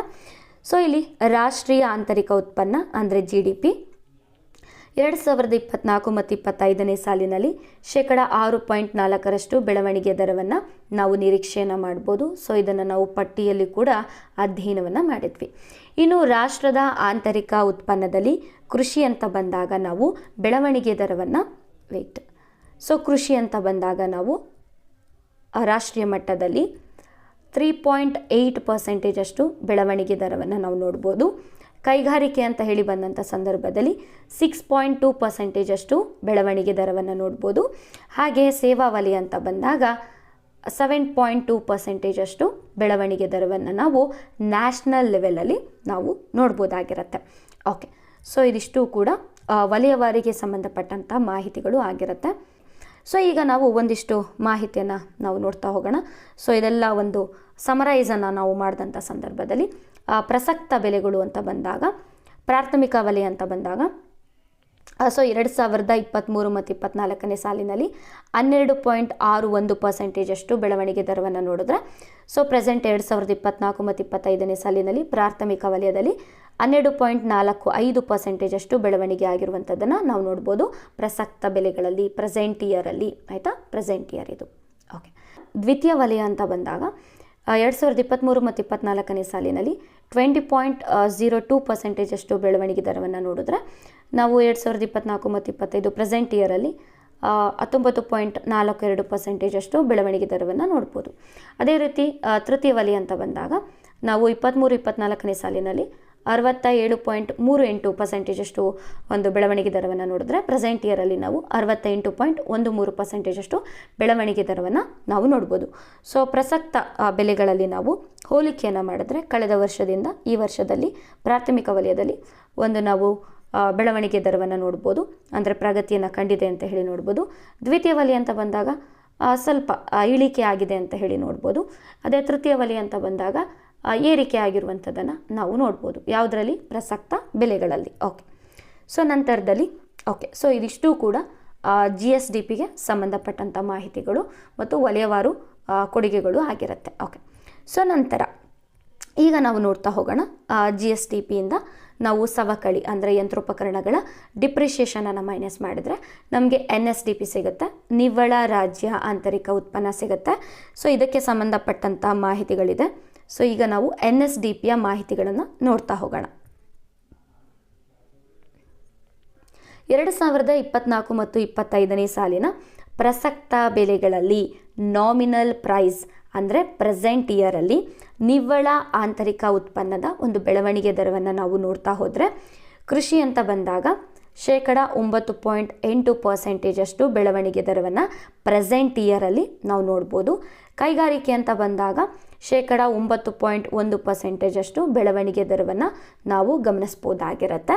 ಇನ್ನು ಸೇವಾ ವಲಯ ಅಂತ ಬಂದಾಗ 13.1% ಬೆಳವಣಿಗೆ ದರವನ್ನು ಪ್ರೆಸೆಂಟ್ ಇಯರಲ್ಲಿ ನಾವು ನೋಡ್ಬೋದು. ಸೊ ನಂತರದಲ್ಲಿ ಅದೇ ನಾವು ಸ್ಥಿರ ಬೆಲೆಗಳು ಅಂತ ಬಂದಾಗ ರಾಜ್ಯದ NSDP ಅನ್ನುವಂಥದ್ದು ಸ್ಥಿರ ಬೆಲೆಗಳಲ್ಲಿ ನೋಡಿದ್ರೆ ಅಂದರೆ 2011 ಮತ್ತು 12ರ ಒಂದು ಮೂಲ ವರ್ಷವನ್ನು ತೆಗೆದುಕೊಂಡಾಗ 7.2% ಬೆಳವಣಿಗೆಯೊಂದಿಗೆ 13,98,723 ನಾವು NSDPಯನ್ನು ನಾವು ನೋಡ್ಬೋದಾಗಿರುತ್ತೆ. ಅದರಲ್ಲಿ ಕೃಷಿ ಅಂತ ಬಂದಾಗ 4.1% ನೋಡ್ಬೋದು. ಕೈಗಾರಿಕೆ ಅಂತ ಬಂದಾಗ 5.9% ನೋಡ್ಬೋದು. ಸೇವಾ ವಲಯ ಅಂತ ಬಂದಾಗ 8.7% ನಾವು ಬೆಳವಣಿಗೆ ದರವನ್ನು ನಾವು ನಿರೀಕ್ಷೆಯನ್ನು ಮಾಡ್ಬೋದು ಸ್ಥಿರ ಬೆಲೆಗಳಲ್ಲಿ NSDPಯನ್ನು. ಓಕೆ, ಸೊ ಇದಿಷ್ಟು ಕೂಡ ಇವೆರಡೂ ಸ್ಲೈಡ್ ಬಂದು NSDPಗೆ ಸಂಬಂಧಪಟ್ಟಂತಹ ಮಾಹಿತಿ ಆಗಿರುತ್ತೆ. ಸೊ ಈಗ ನಾವು ಅಧ್ಯಯನವನ್ನು ಮಾಡಬೇಕಾಗತ್ತೆ. ಭಾಳಷ್ಟು ಪ್ರಮುಖವಾದಂತಹ ಮಾಹಿತಿ ಇದು. ನಮ್ಮ ಕರ್ನಾಟಕ ರಾಜ್ಯದ ತಲಾ ಆದಾಯ ಅಂತ ಹೇಳಿ ಬರುತ್ತೆ. ಸೊ ತಲಾ ಆದಾಯ ಅಂತ ಬಂದಾಗ ಒಂದು ಸೂತ್ರ ಇದೆ, ಹೇಗೆ ತಲಾ ಆದಾಯವನ್ನು ಕಂಡುಹಿಡಿಯಲಾಗುತ್ತೆ ಅಂತ ಹೇಳಿ ನೋಡೋದಾದರೆ, ಒಟ್ಟು ಆದಾಯ ಅಂತ ಹೇಳಿ ತೆಗೆದುಕೊಳ್ಬೇಕು. ಒಟ್ಟು ಆದಾಯ ಅಂತ ಬಂದಾಗ ನಮ್ಮ ರಾಜ್ಯ ಅಂತ ಬಂದಾಗ ನಮ್ಮ ರಾಜ್ಯದ GSDP ಏನಿರುತ್ತೆ ಸೊ ಅದನ್ನು ನಾವು ತೆಗೆದುಕೊಳ್ಬೇಕು. ಸೊ ಅದೇ ನಮ್ಮ ದೇಶ ಅಂತ ಬಂದಾಗ ಒಟ್ಟು GDPಯನ್ನು ನಾವು ತೆಗೆದುಕೊಳ್ತೀವಿ, ನ್ಯಾಷನಲ್ ಇನ್ಕಮನ್ನು ತೆಗೆದುಕೊಳ್ತೀವಿ. ಸೊ ಒಟ್ಟು ಆದಾಯವನ್ನು ಒಟ್ಟು ಜನಸಂಖ್ಯೆಯಿಂದ, ಅಂದರೆ ನಮ್ಮ ರಾಜ್ಯದಲ್ಲಿ ಎಷ್ಟು ಜನಸಂಖ್ಯೆ ಇರ್ತಾರೆ ಅಥವಾ ನಮ್ಮ ದೇಶದಲ್ಲಿ ಎಷ್ಟು ಜನಸಂಖ್ಯೆ ಇರ್ತಾರೆ, ಸೊ ಅದರಿಂದ ನಾವೇನು ಮಾಡಬೇಕಾಗತ್ತೆ, ಭಾಗಾಕಾರವನ್ನು ಮಾಡಬೇಕಾಗತ್ತೆ. ಸೊ ಆವಾಗೇನು ಸಿಗುತ್ತೆ, ತಲಾ ಆದಾಯ ಅನ್ನುವಂಥದ್ದು ಸಿಗುತ್ತೆ. ಇದು ಭಾಳಷ್ಟು ಇಂಪಾರ್ಟೆಂಟ್ ಆಗುತ್ತೆ. ಇದನ್ನು ಪರ್ ಕ್ಯಾಪಿಟಾ ಇನ್ಕಮ್ ಅಂತಲೂ ಕೂಡ ಕರೆಯಲಾಗುತ್ತೆ. ಓಕೆ, ಸೊ ಇದನ್ನು ನಾವು ನೋಡ್ತಾ ಹೋದರೆ ಕರ್ನಾಟಕ ಅಂತ ಬಂದಾಗ 2024 ಮತ್ತು 25ನೇ ಸಾಲಿನಲ್ಲಿ 3,80,906 ರೂಪಾಯಿಗಳಷ್ಟು ತಲಾ ಆದಾಯವನ್ನು ನಾವು ನೋಡ್ಬೋದು. ಅಂದಾಜಾಗಿ ನಮ್ಮ ಕರ್ನಾಟಕದಲ್ಲಿರುವಂತಹ ಪ್ರತಿಯೊಬ್ಬರು ಕೂಡ 3,80,906 ರೂಪಾಯಿಗಳಷ್ಟು ದುಡಿತಾ ಇದ್ದಾರೆ ಅಂತ ಹೇಳಿ ನಾವು ನೋಡ್ಬೋದಾಗಿರುತ್ತೆ. ಇದನ್ನು ಪರ್ ಕ್ಯಾಪಿಟಾ ಇನ್ಕಮ್ ಅಂತಲೂ ಕೂಡ ಕರೆಯಲಾಗುತ್ತೆ. ಇದು ರಾಷ್ಟ್ರೀಯ ತಲಾ ಆದಾಯವಾದಂತಹ 2,162 ರೂಪಾಯಿಗಳಿಗೆ ಹೋಲಿಕೆ ಮಾಡಿದ್ರೆ 90% ಹೆಚ್ಚಳವಾಗುವಂತಹ ನಿರೀಕ್ಷೆಯನ್ನು ನಾವು ನೋಡ್ಬೋದು. ಅಂದರೆ ನಮ್ಮ ರಾಷ್ಟ್ರದ ಪರ್ ಕ್ಯಾಪಿಟಾ ಇನ್ಕಮ್ ಏನಿದೆ ಅದಕ್ಕೂ 90% ಜಾಸ್ತಿ ಪರ್ ಕ್ಯಾಪಿಟಾ ಇನ್ಕಮ್ ಅನ್ನುವಂಥದ್ದು ನಮ್ಮ ಕರ್ನಾಟಕ ರಾಜ್ಯದಲ್ಲಿದೆ ಅಂತ ಹೇಳಿ ನಾವು ನೋಡ್ಬೋದಾಗಿರುತ್ತೆ. ಸೊ ಉದಾಹರಣೆಗೆ, ಸೊ ನೀವಿಲ್ಲಿ ನೋಡ್ತಿರುವಂಥದ್ದು ಬ್ಲೂ ಲೈನಲ್ಲಿರುವಂಥದ್ದು ಇದು ನಮ್ಮ ಕರ್ನಾಟಕ, ಇದು ನಮ್ಮ ಕರ್ನಾಟಕ. ಸೊ ಇದು ನಮ್ಮ ದೇಶ, ನಮ್ಮ ಭಾರತ ದೇಶ, ಇದು ಕರ್ನಾಟಕ. ಸೊ ನೀವಿಲ್ಲಿ ಒಂದಿಷ್ಟು ಮಾಹಿತಿಯನ್ನು ಗಮನಿಸ್ಬೋದು. 2023 ನಾವು ತೆಗೆದುಕೊಳ್ಳೋಣ. 2023ರಲ್ಲಿ ನಮ್ಮ ಕರ್ನಾಟಕದಲ್ಲಿ 3,39,813 ರೂಪಾಯಿಗಳಷ್ಟು ನಾವು ತಲಾ ಆದಾಯವನ್ನು ನೋಡ್ಬೋದಾಗಿರುತ್ತೆ. ಆಯಿತಾ, 2023 ಮತ್ತು 24ನೇ ಸಾಲಿನಲ್ಲಿ. ಅದೇ 4 ಮತ್ತು 25ನೇ ಸಾಲು ಅಂತ ಬಂದಾಗ ನಮ್ಮ ಕರ್ನಾಟಕದಲ್ಲಿ 3,80,906 ರೂಪಾಯಿಗಳನ್ನು ನಾವು ನೋಡ್ಬೋದಾಗಿರುತ್ತೆ. ಅದೇ ನಮ್ಮ ಭಾರತ ದೇಶ ಅಂತ ಬಂದಾಗ ಪರ್ ಕ್ಯಾಪಿಟಾ ಅಂತ ಬಂದಾಗ 2023 ಮತ್ತು 24ನೇ ಸಾಲಿನಲ್ಲಿ 1,84,205 ರೂಪಾಯಿಗಳನ್ನು ನಾವು ಪರ್ ಕ್ಯಾಪಿಟಾ ಅಂತ ಹೇಳಿ ನೋಡಿದ್ರೆ 2024 ಮತ್ತು 25ನೇ ಸಾಲಿನಲ್ಲಿ 2,162,162 ರೂಪಾಯಿಗಳನ್ನು ನಾವು ನೋಡ್ಬೋದಾಗಿರುತ್ತೆ. ಸೊ ಇದು ನಮ್ಮ ದೇಶದ್ದು.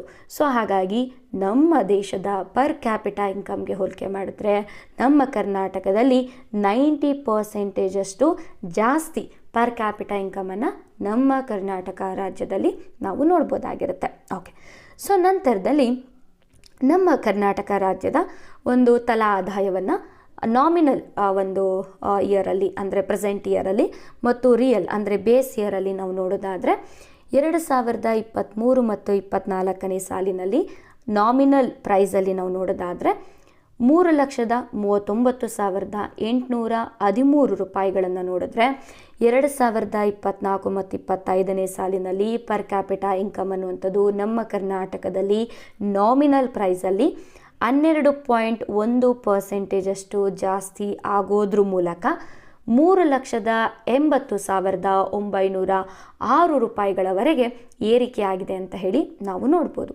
ಇನ್ನು ಬೇಸ್ ಇಯರ್ ಅಂತ ತೆಗೆದುಕೊಂಡಾಗ ರಿಯಲ್ ಪ್ರೈಸ್ ಅಂತ ತಗೊಂಡಾಗ 2023 ಮತ್ತು 24ನೇ ಸಾಲಿನಲ್ಲಿ ನಮ್ಮ ಕರ್ನಾಟಕದ ಪರ್ ಕ್ಯಾಪಿಟಾ ಇನ್ಕಮ್ ಅನ್ನುವಂಥದ್ದು 1,91,970 ರೂಪಾಯಿಗಳನ್ನು ನಾವು ನೋಡಿದ್ರೆ 2024 ಮತ್ತು 25ನೇ ಸಾಲಿನಲ್ಲಿ ರಿಯಲ್ ಪ್ರೈಸಲ್ಲಿ 6.6% ಬೆಳವಣಿಗೆಯನ್ನು ಹೊಂದಿ ರೂಪಾಯಿ 2,04,605 ರೂಪಾಯಿವರೆಗೆ ತಲಾದಾಯ ಅನ್ನುವಂಥದ್ದು ಏರಿಕೆಯಾಗಿದೆ ಅಂತ ಹೇಳಿ ನಾವು ನೋಡ್ಬೋದಾಗಿರುತ್ತೆ. ಸೊ ಹಾಗಾಗಿ ಯಥೇಚ್ಛಿನ ಪ್ರಮಾಣದಲ್ಲಿ ನಾಮಿನಲ್ ಪ್ರೈಸಲ್ಲಿ ಕೇಳ್ತಾ ಇರ್ತಾರೆ. ಸೊ ಹಾಗಾಗಿ ಈ ಒಂದು ಪ್ರೈಸ್ ಅನ್ನುವಂಥದ್ದು ಭಾಳಷ್ಟು ಇಂಪಾರ್ಟೆಂಟ್. ಓಕೆ, ಸೊ ನಂತರದಲ್ಲಿ ಸೊ ಇಲ್ಲಿ ಕೊಟ್ಟಿರುವಂಥ ಮಾಹಿತಿ ಬಂದು 2023 ಮತ್ತು 24ನೇ ಸಾಲಿನಲ್ಲಿ ಯಾವ ರಾಜ್ಯಗಳಲ್ಲಿ ಅತಿ ಹೆಚ್ಚು ತಲಾದಾಯವನ್ನು ಹೊಂದಿದ್ದಾರೆ ಅಂತ ಹೇಳಿ ಈ ಪಟ್ಟಿಯನ್ನು ಕೊಟ್ಟಿದ್ದಾರೆ. ಸೊ ನೋಡ್ತಾ ಹೋಗೋಣ. ನಮ್ಮ ಭಾರತ ದೇಶದಲ್ಲಿ ಅತಿ ಹೆಚ್ಚು ತಲಾ ಆದಾಯವನ್ನು ಹೊಂದಿರುವಂತಹ ರಾಜ್ಯ ಬಂದು ದೆಹಲಿ ಆಗಿರುತ್ತೆ. ದೆಹಲಿ ಮೊದಲನೇ ಸ್ಥಾನದಲ್ಲಿದೆ. ತಲಾ ಆದಾಯ ಅಂತ ಬಂದಾಗ 4,61,910 ರೂಪಾಯಿಗಳನ್ನು ನೋಡ್ಬೋದು. ಸೊ ಮೊದಲನೇ ಸ್ಥಾನದಲ್ಲಿದೆ. ನಂತರ ಎರಡನೇ ಸ್ಥಾನ ಅಂತ ಬಂದಾಗ ತೆಲಂಗಾಣವನ್ನು ನೋಡ್ಬೋದು. ತಲಾ ಆದಾಯ ಅಂತ ಬಂದಾಗ 3,56,564 ಆಗಿರುತ್ತೆ, ಎರಡನೇ ಸ್ಥಾನದಲ್ಲಿದೆ. ನಂತರ ನಮ್ಮ ಕರ್ನಾಟಕ ರಾಜ್ಯವು ತಲಾದಾಯ ಅಂತ ಬಂದಾಗ 2023 ಮತ್ತು 24ನೇ ಸಾಲಿನಲ್ಲಿ 3,39,813 ರೂಪಾಯಿಗಳನ್ನು ನೋಡ್ಬೋದು. ಸೊ ಮೂರನೇ ಸ್ಥಾನದಲ್ಲಿ ನಾವು ನೋಡ್ಬೋದಾಗಿರುತ್ತೆ. ನಾಲ್ಕನೇ ಸ್ಥಾನದಲ್ಲಿ ನಾವು ಹರಿಯಾಣ ನೋಡ್ಬೋದು. 5ನೇ ಸ್ಥಾನದಲ್ಲಿ ತಮಿಳುನಾಡು, 6ನೇ ಸ್ಥಾನದಲ್ಲಿ ಕೇರಳ ಮತ್ತು 7ನೇ ಸ್ಥಾನದಲ್ಲಿ ನಾವು ಮಹಾರಾಷ್ಟ್ರ ಮತ್ತು 8ನೇ ಸ್ಥಾನದಲ್ಲಿ ನಾವು ಆಂಧ್ರ ಪ್ರದೇಶವನ್ನು ನಾವು ನೋಡ್ಬೋದಾಗಿರುತ್ತೆ. ಸೊ ಇದಿಷ್ಟು ಕೂಡ ತಲಾ ಆದಾಯಕ್ಕೆ ಸಂಬಂಧಪಟ್ಟಂತಹ ಮಾಹಿತಿ ಆಗಿರುತ್ತೆ. ಸೊ ಇಲ್ಲಿ 2023 ಮತ್ತು 24ನೇ ಸಾಲಿನಲ್ಲಿ ನಮ್ಮ ಕರ್ನಾಟಕ ರಾಜ್ಯದ 4 ಕಂದಾಯ ವಿಭಾಗಗಳಲ್ಲಿ ಯಾವ ವಿಭಾಗಗಳು ಅತಿ ಹೆಚ್ಚು ತಲಾ ಆದಾಯವನ್ನು ಹೊಂದಿದ್ದಾರೆ ಅಂತ ಹೇಳಿ ಪಟ್ಟಿಯನ್ನು ನಾವು ನೋಡೋದಾದರೆ ಮೊದಲನೇ ಸ್ಥಾನದಲ್ಲಿ ಬೆಂಗಳೂರು ವಿಭಾಗವನ್ನು ನೋಡ್ತೀವಿ. ಇದು 5,01,383 ರೂಪಾಯಿಗಳಷ್ಟು ತಲಾ ಆದಾಯವನ್ನು ಹೊಂದೋದ್ರ ಮೂಲಕ ಮೊದಲನೇ ಸ್ಥಾನದಲ್ಲಿದೆ ಅಂತ ಹೇಳಿ ನೋಡ್ಬೋದು. ಸೊ ಇದು ಅಂದಾಜು ತಲಾ ಆದಾಯ ಆಗಿರುತ್ತೆ ಬೆಂಗಳೂರು ವಿಭಾಗ ಅಂತ ಹೇಳಿ ತೆಗೆದುಕೊಂಡಾಗ. ಜಿಲ್ಲಾ ತಲಾ ಆದಾಯ ಅದು ಕೂಡ ಬೇರೆ ಬರುತ್ತೆ, ಅದು ಮುಂದಿನ ಸ್ಲೈಡಲ್ಲಿ ನೋಡೋಣ. ನಂತರ ವಿಭಾಗದಲ್ಲಿ ನಾವು ಬೆಳಗಾವಿ ವಿಭಾಗವನ್ನು ನೋಡಿದ್ರೆ ಸೊ ರೂಪಾಯಿ 2,04,57 ರೂಪಾಯಿಗಳನ್ನು ನಾವು ನೋಡ್ಬೋದು. ಮೂರನೇ ಸ್ಥಾನದಲ್ಲಿ ನಾವು ಮೈಸೂರು ವಿಭಾಗವನ್ನು ನೋಡಿದ್ರೆ 3,59,127 ರೂಪಾಯಿಗಳನ್ನು ನಾವು ನೋಡ್ಬೋದಾಗಿರುತ್ತೆ. ನಾಲ್ಕನೇ ಸ್ಥಾನದಲ್ಲಿ ನಾವು ಕಲಬುರಗಿ ವಿಭಾಗವನ್ನು ನೋಡಿದ್ರೆ 1,73,266 ರೂಪಾಯಿಗಳನ್ನು ನಾವು ನೋಡ್ಬೋದಾಗಿರುತ್ತೆ. ಸೊ ಕಲಬುರಗಿ ವಿಭಾಗ ಅಂತ ಬಂದಾಗ ಬೀದರ್ ಆಗಿರ್ಬೋದು, ಕಲಬುರಗಿ, ಬಳ್ಳಾರಿ, ಕೊಪ್ಪಳ, ರಾಯಚೂರು, ವಿಜಯನಗರ, ಯಾದಗಿರಿ ಜಿಲ್ಲೆಗಳನ್ನು ನೋಡ್ಬೋದು. ಸೊ ಈ ಜಿಲ್ಲೆಗಳು ತಲಾ ಆದಾಯದಲ್ಲಿ ಕಡೆಯ ಸ್ಥಾನದಲ್ಲಿದೆ ಅಂತ ಹೇಳಿ ನಾವು ನೋಡ್ಬೋದಾಗಿರುತ್ತೆ.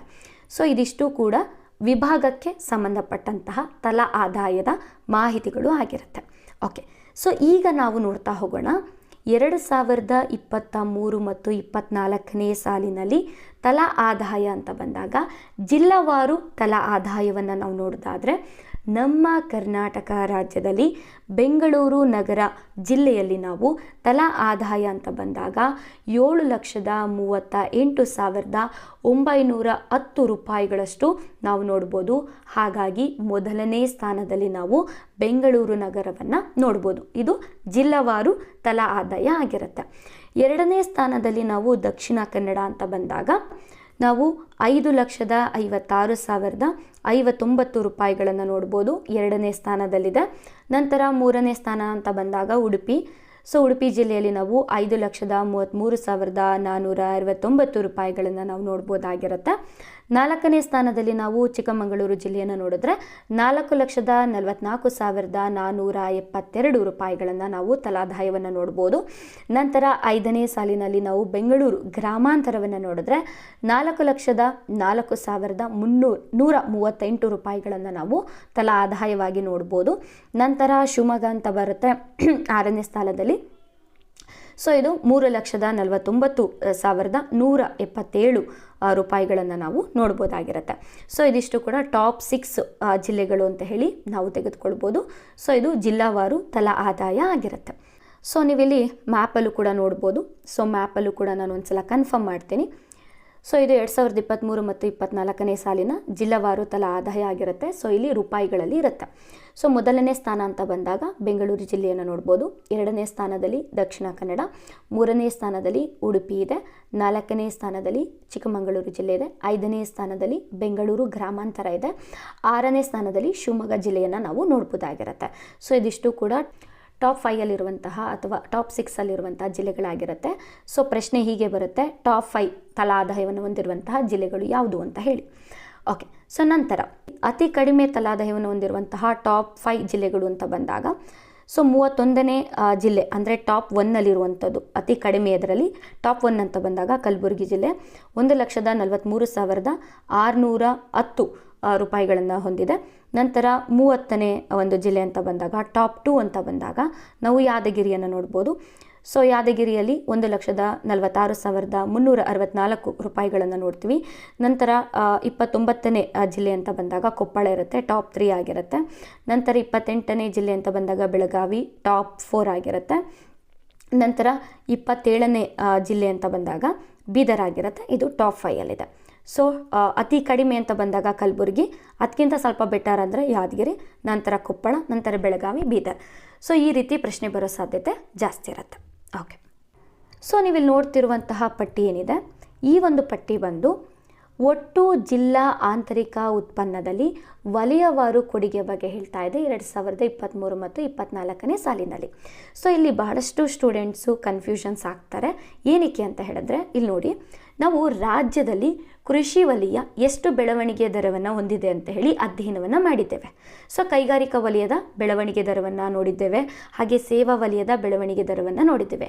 ಆ ಒಂದು ರಾಜ್ಯದ ಕೃಷಿ ವಲಯಕ್ಕೆ, ರಾಜ್ಯದ ಕೈಗಾರಿಕಾ ವಲಯಕ್ಕೆ, ರಾಜ್ಯದ ಸೇವಾ ವಲಯಕ್ಕೆ ಯಾವ ಯಾವ ಜಿಲ್ಲೆಗಳು ಎಷ್ಟು ಕೊಡುಗೆಯನ್ನು ಕೊಡ್ತಾ ಇದ್ದಾರೆ ಅಂತ ಹೇಳಿ ಇಲ್ಲಿ ಪಟ್ಟಿಯನ್ನು ಮಾಡಲಾಗಿದೆ.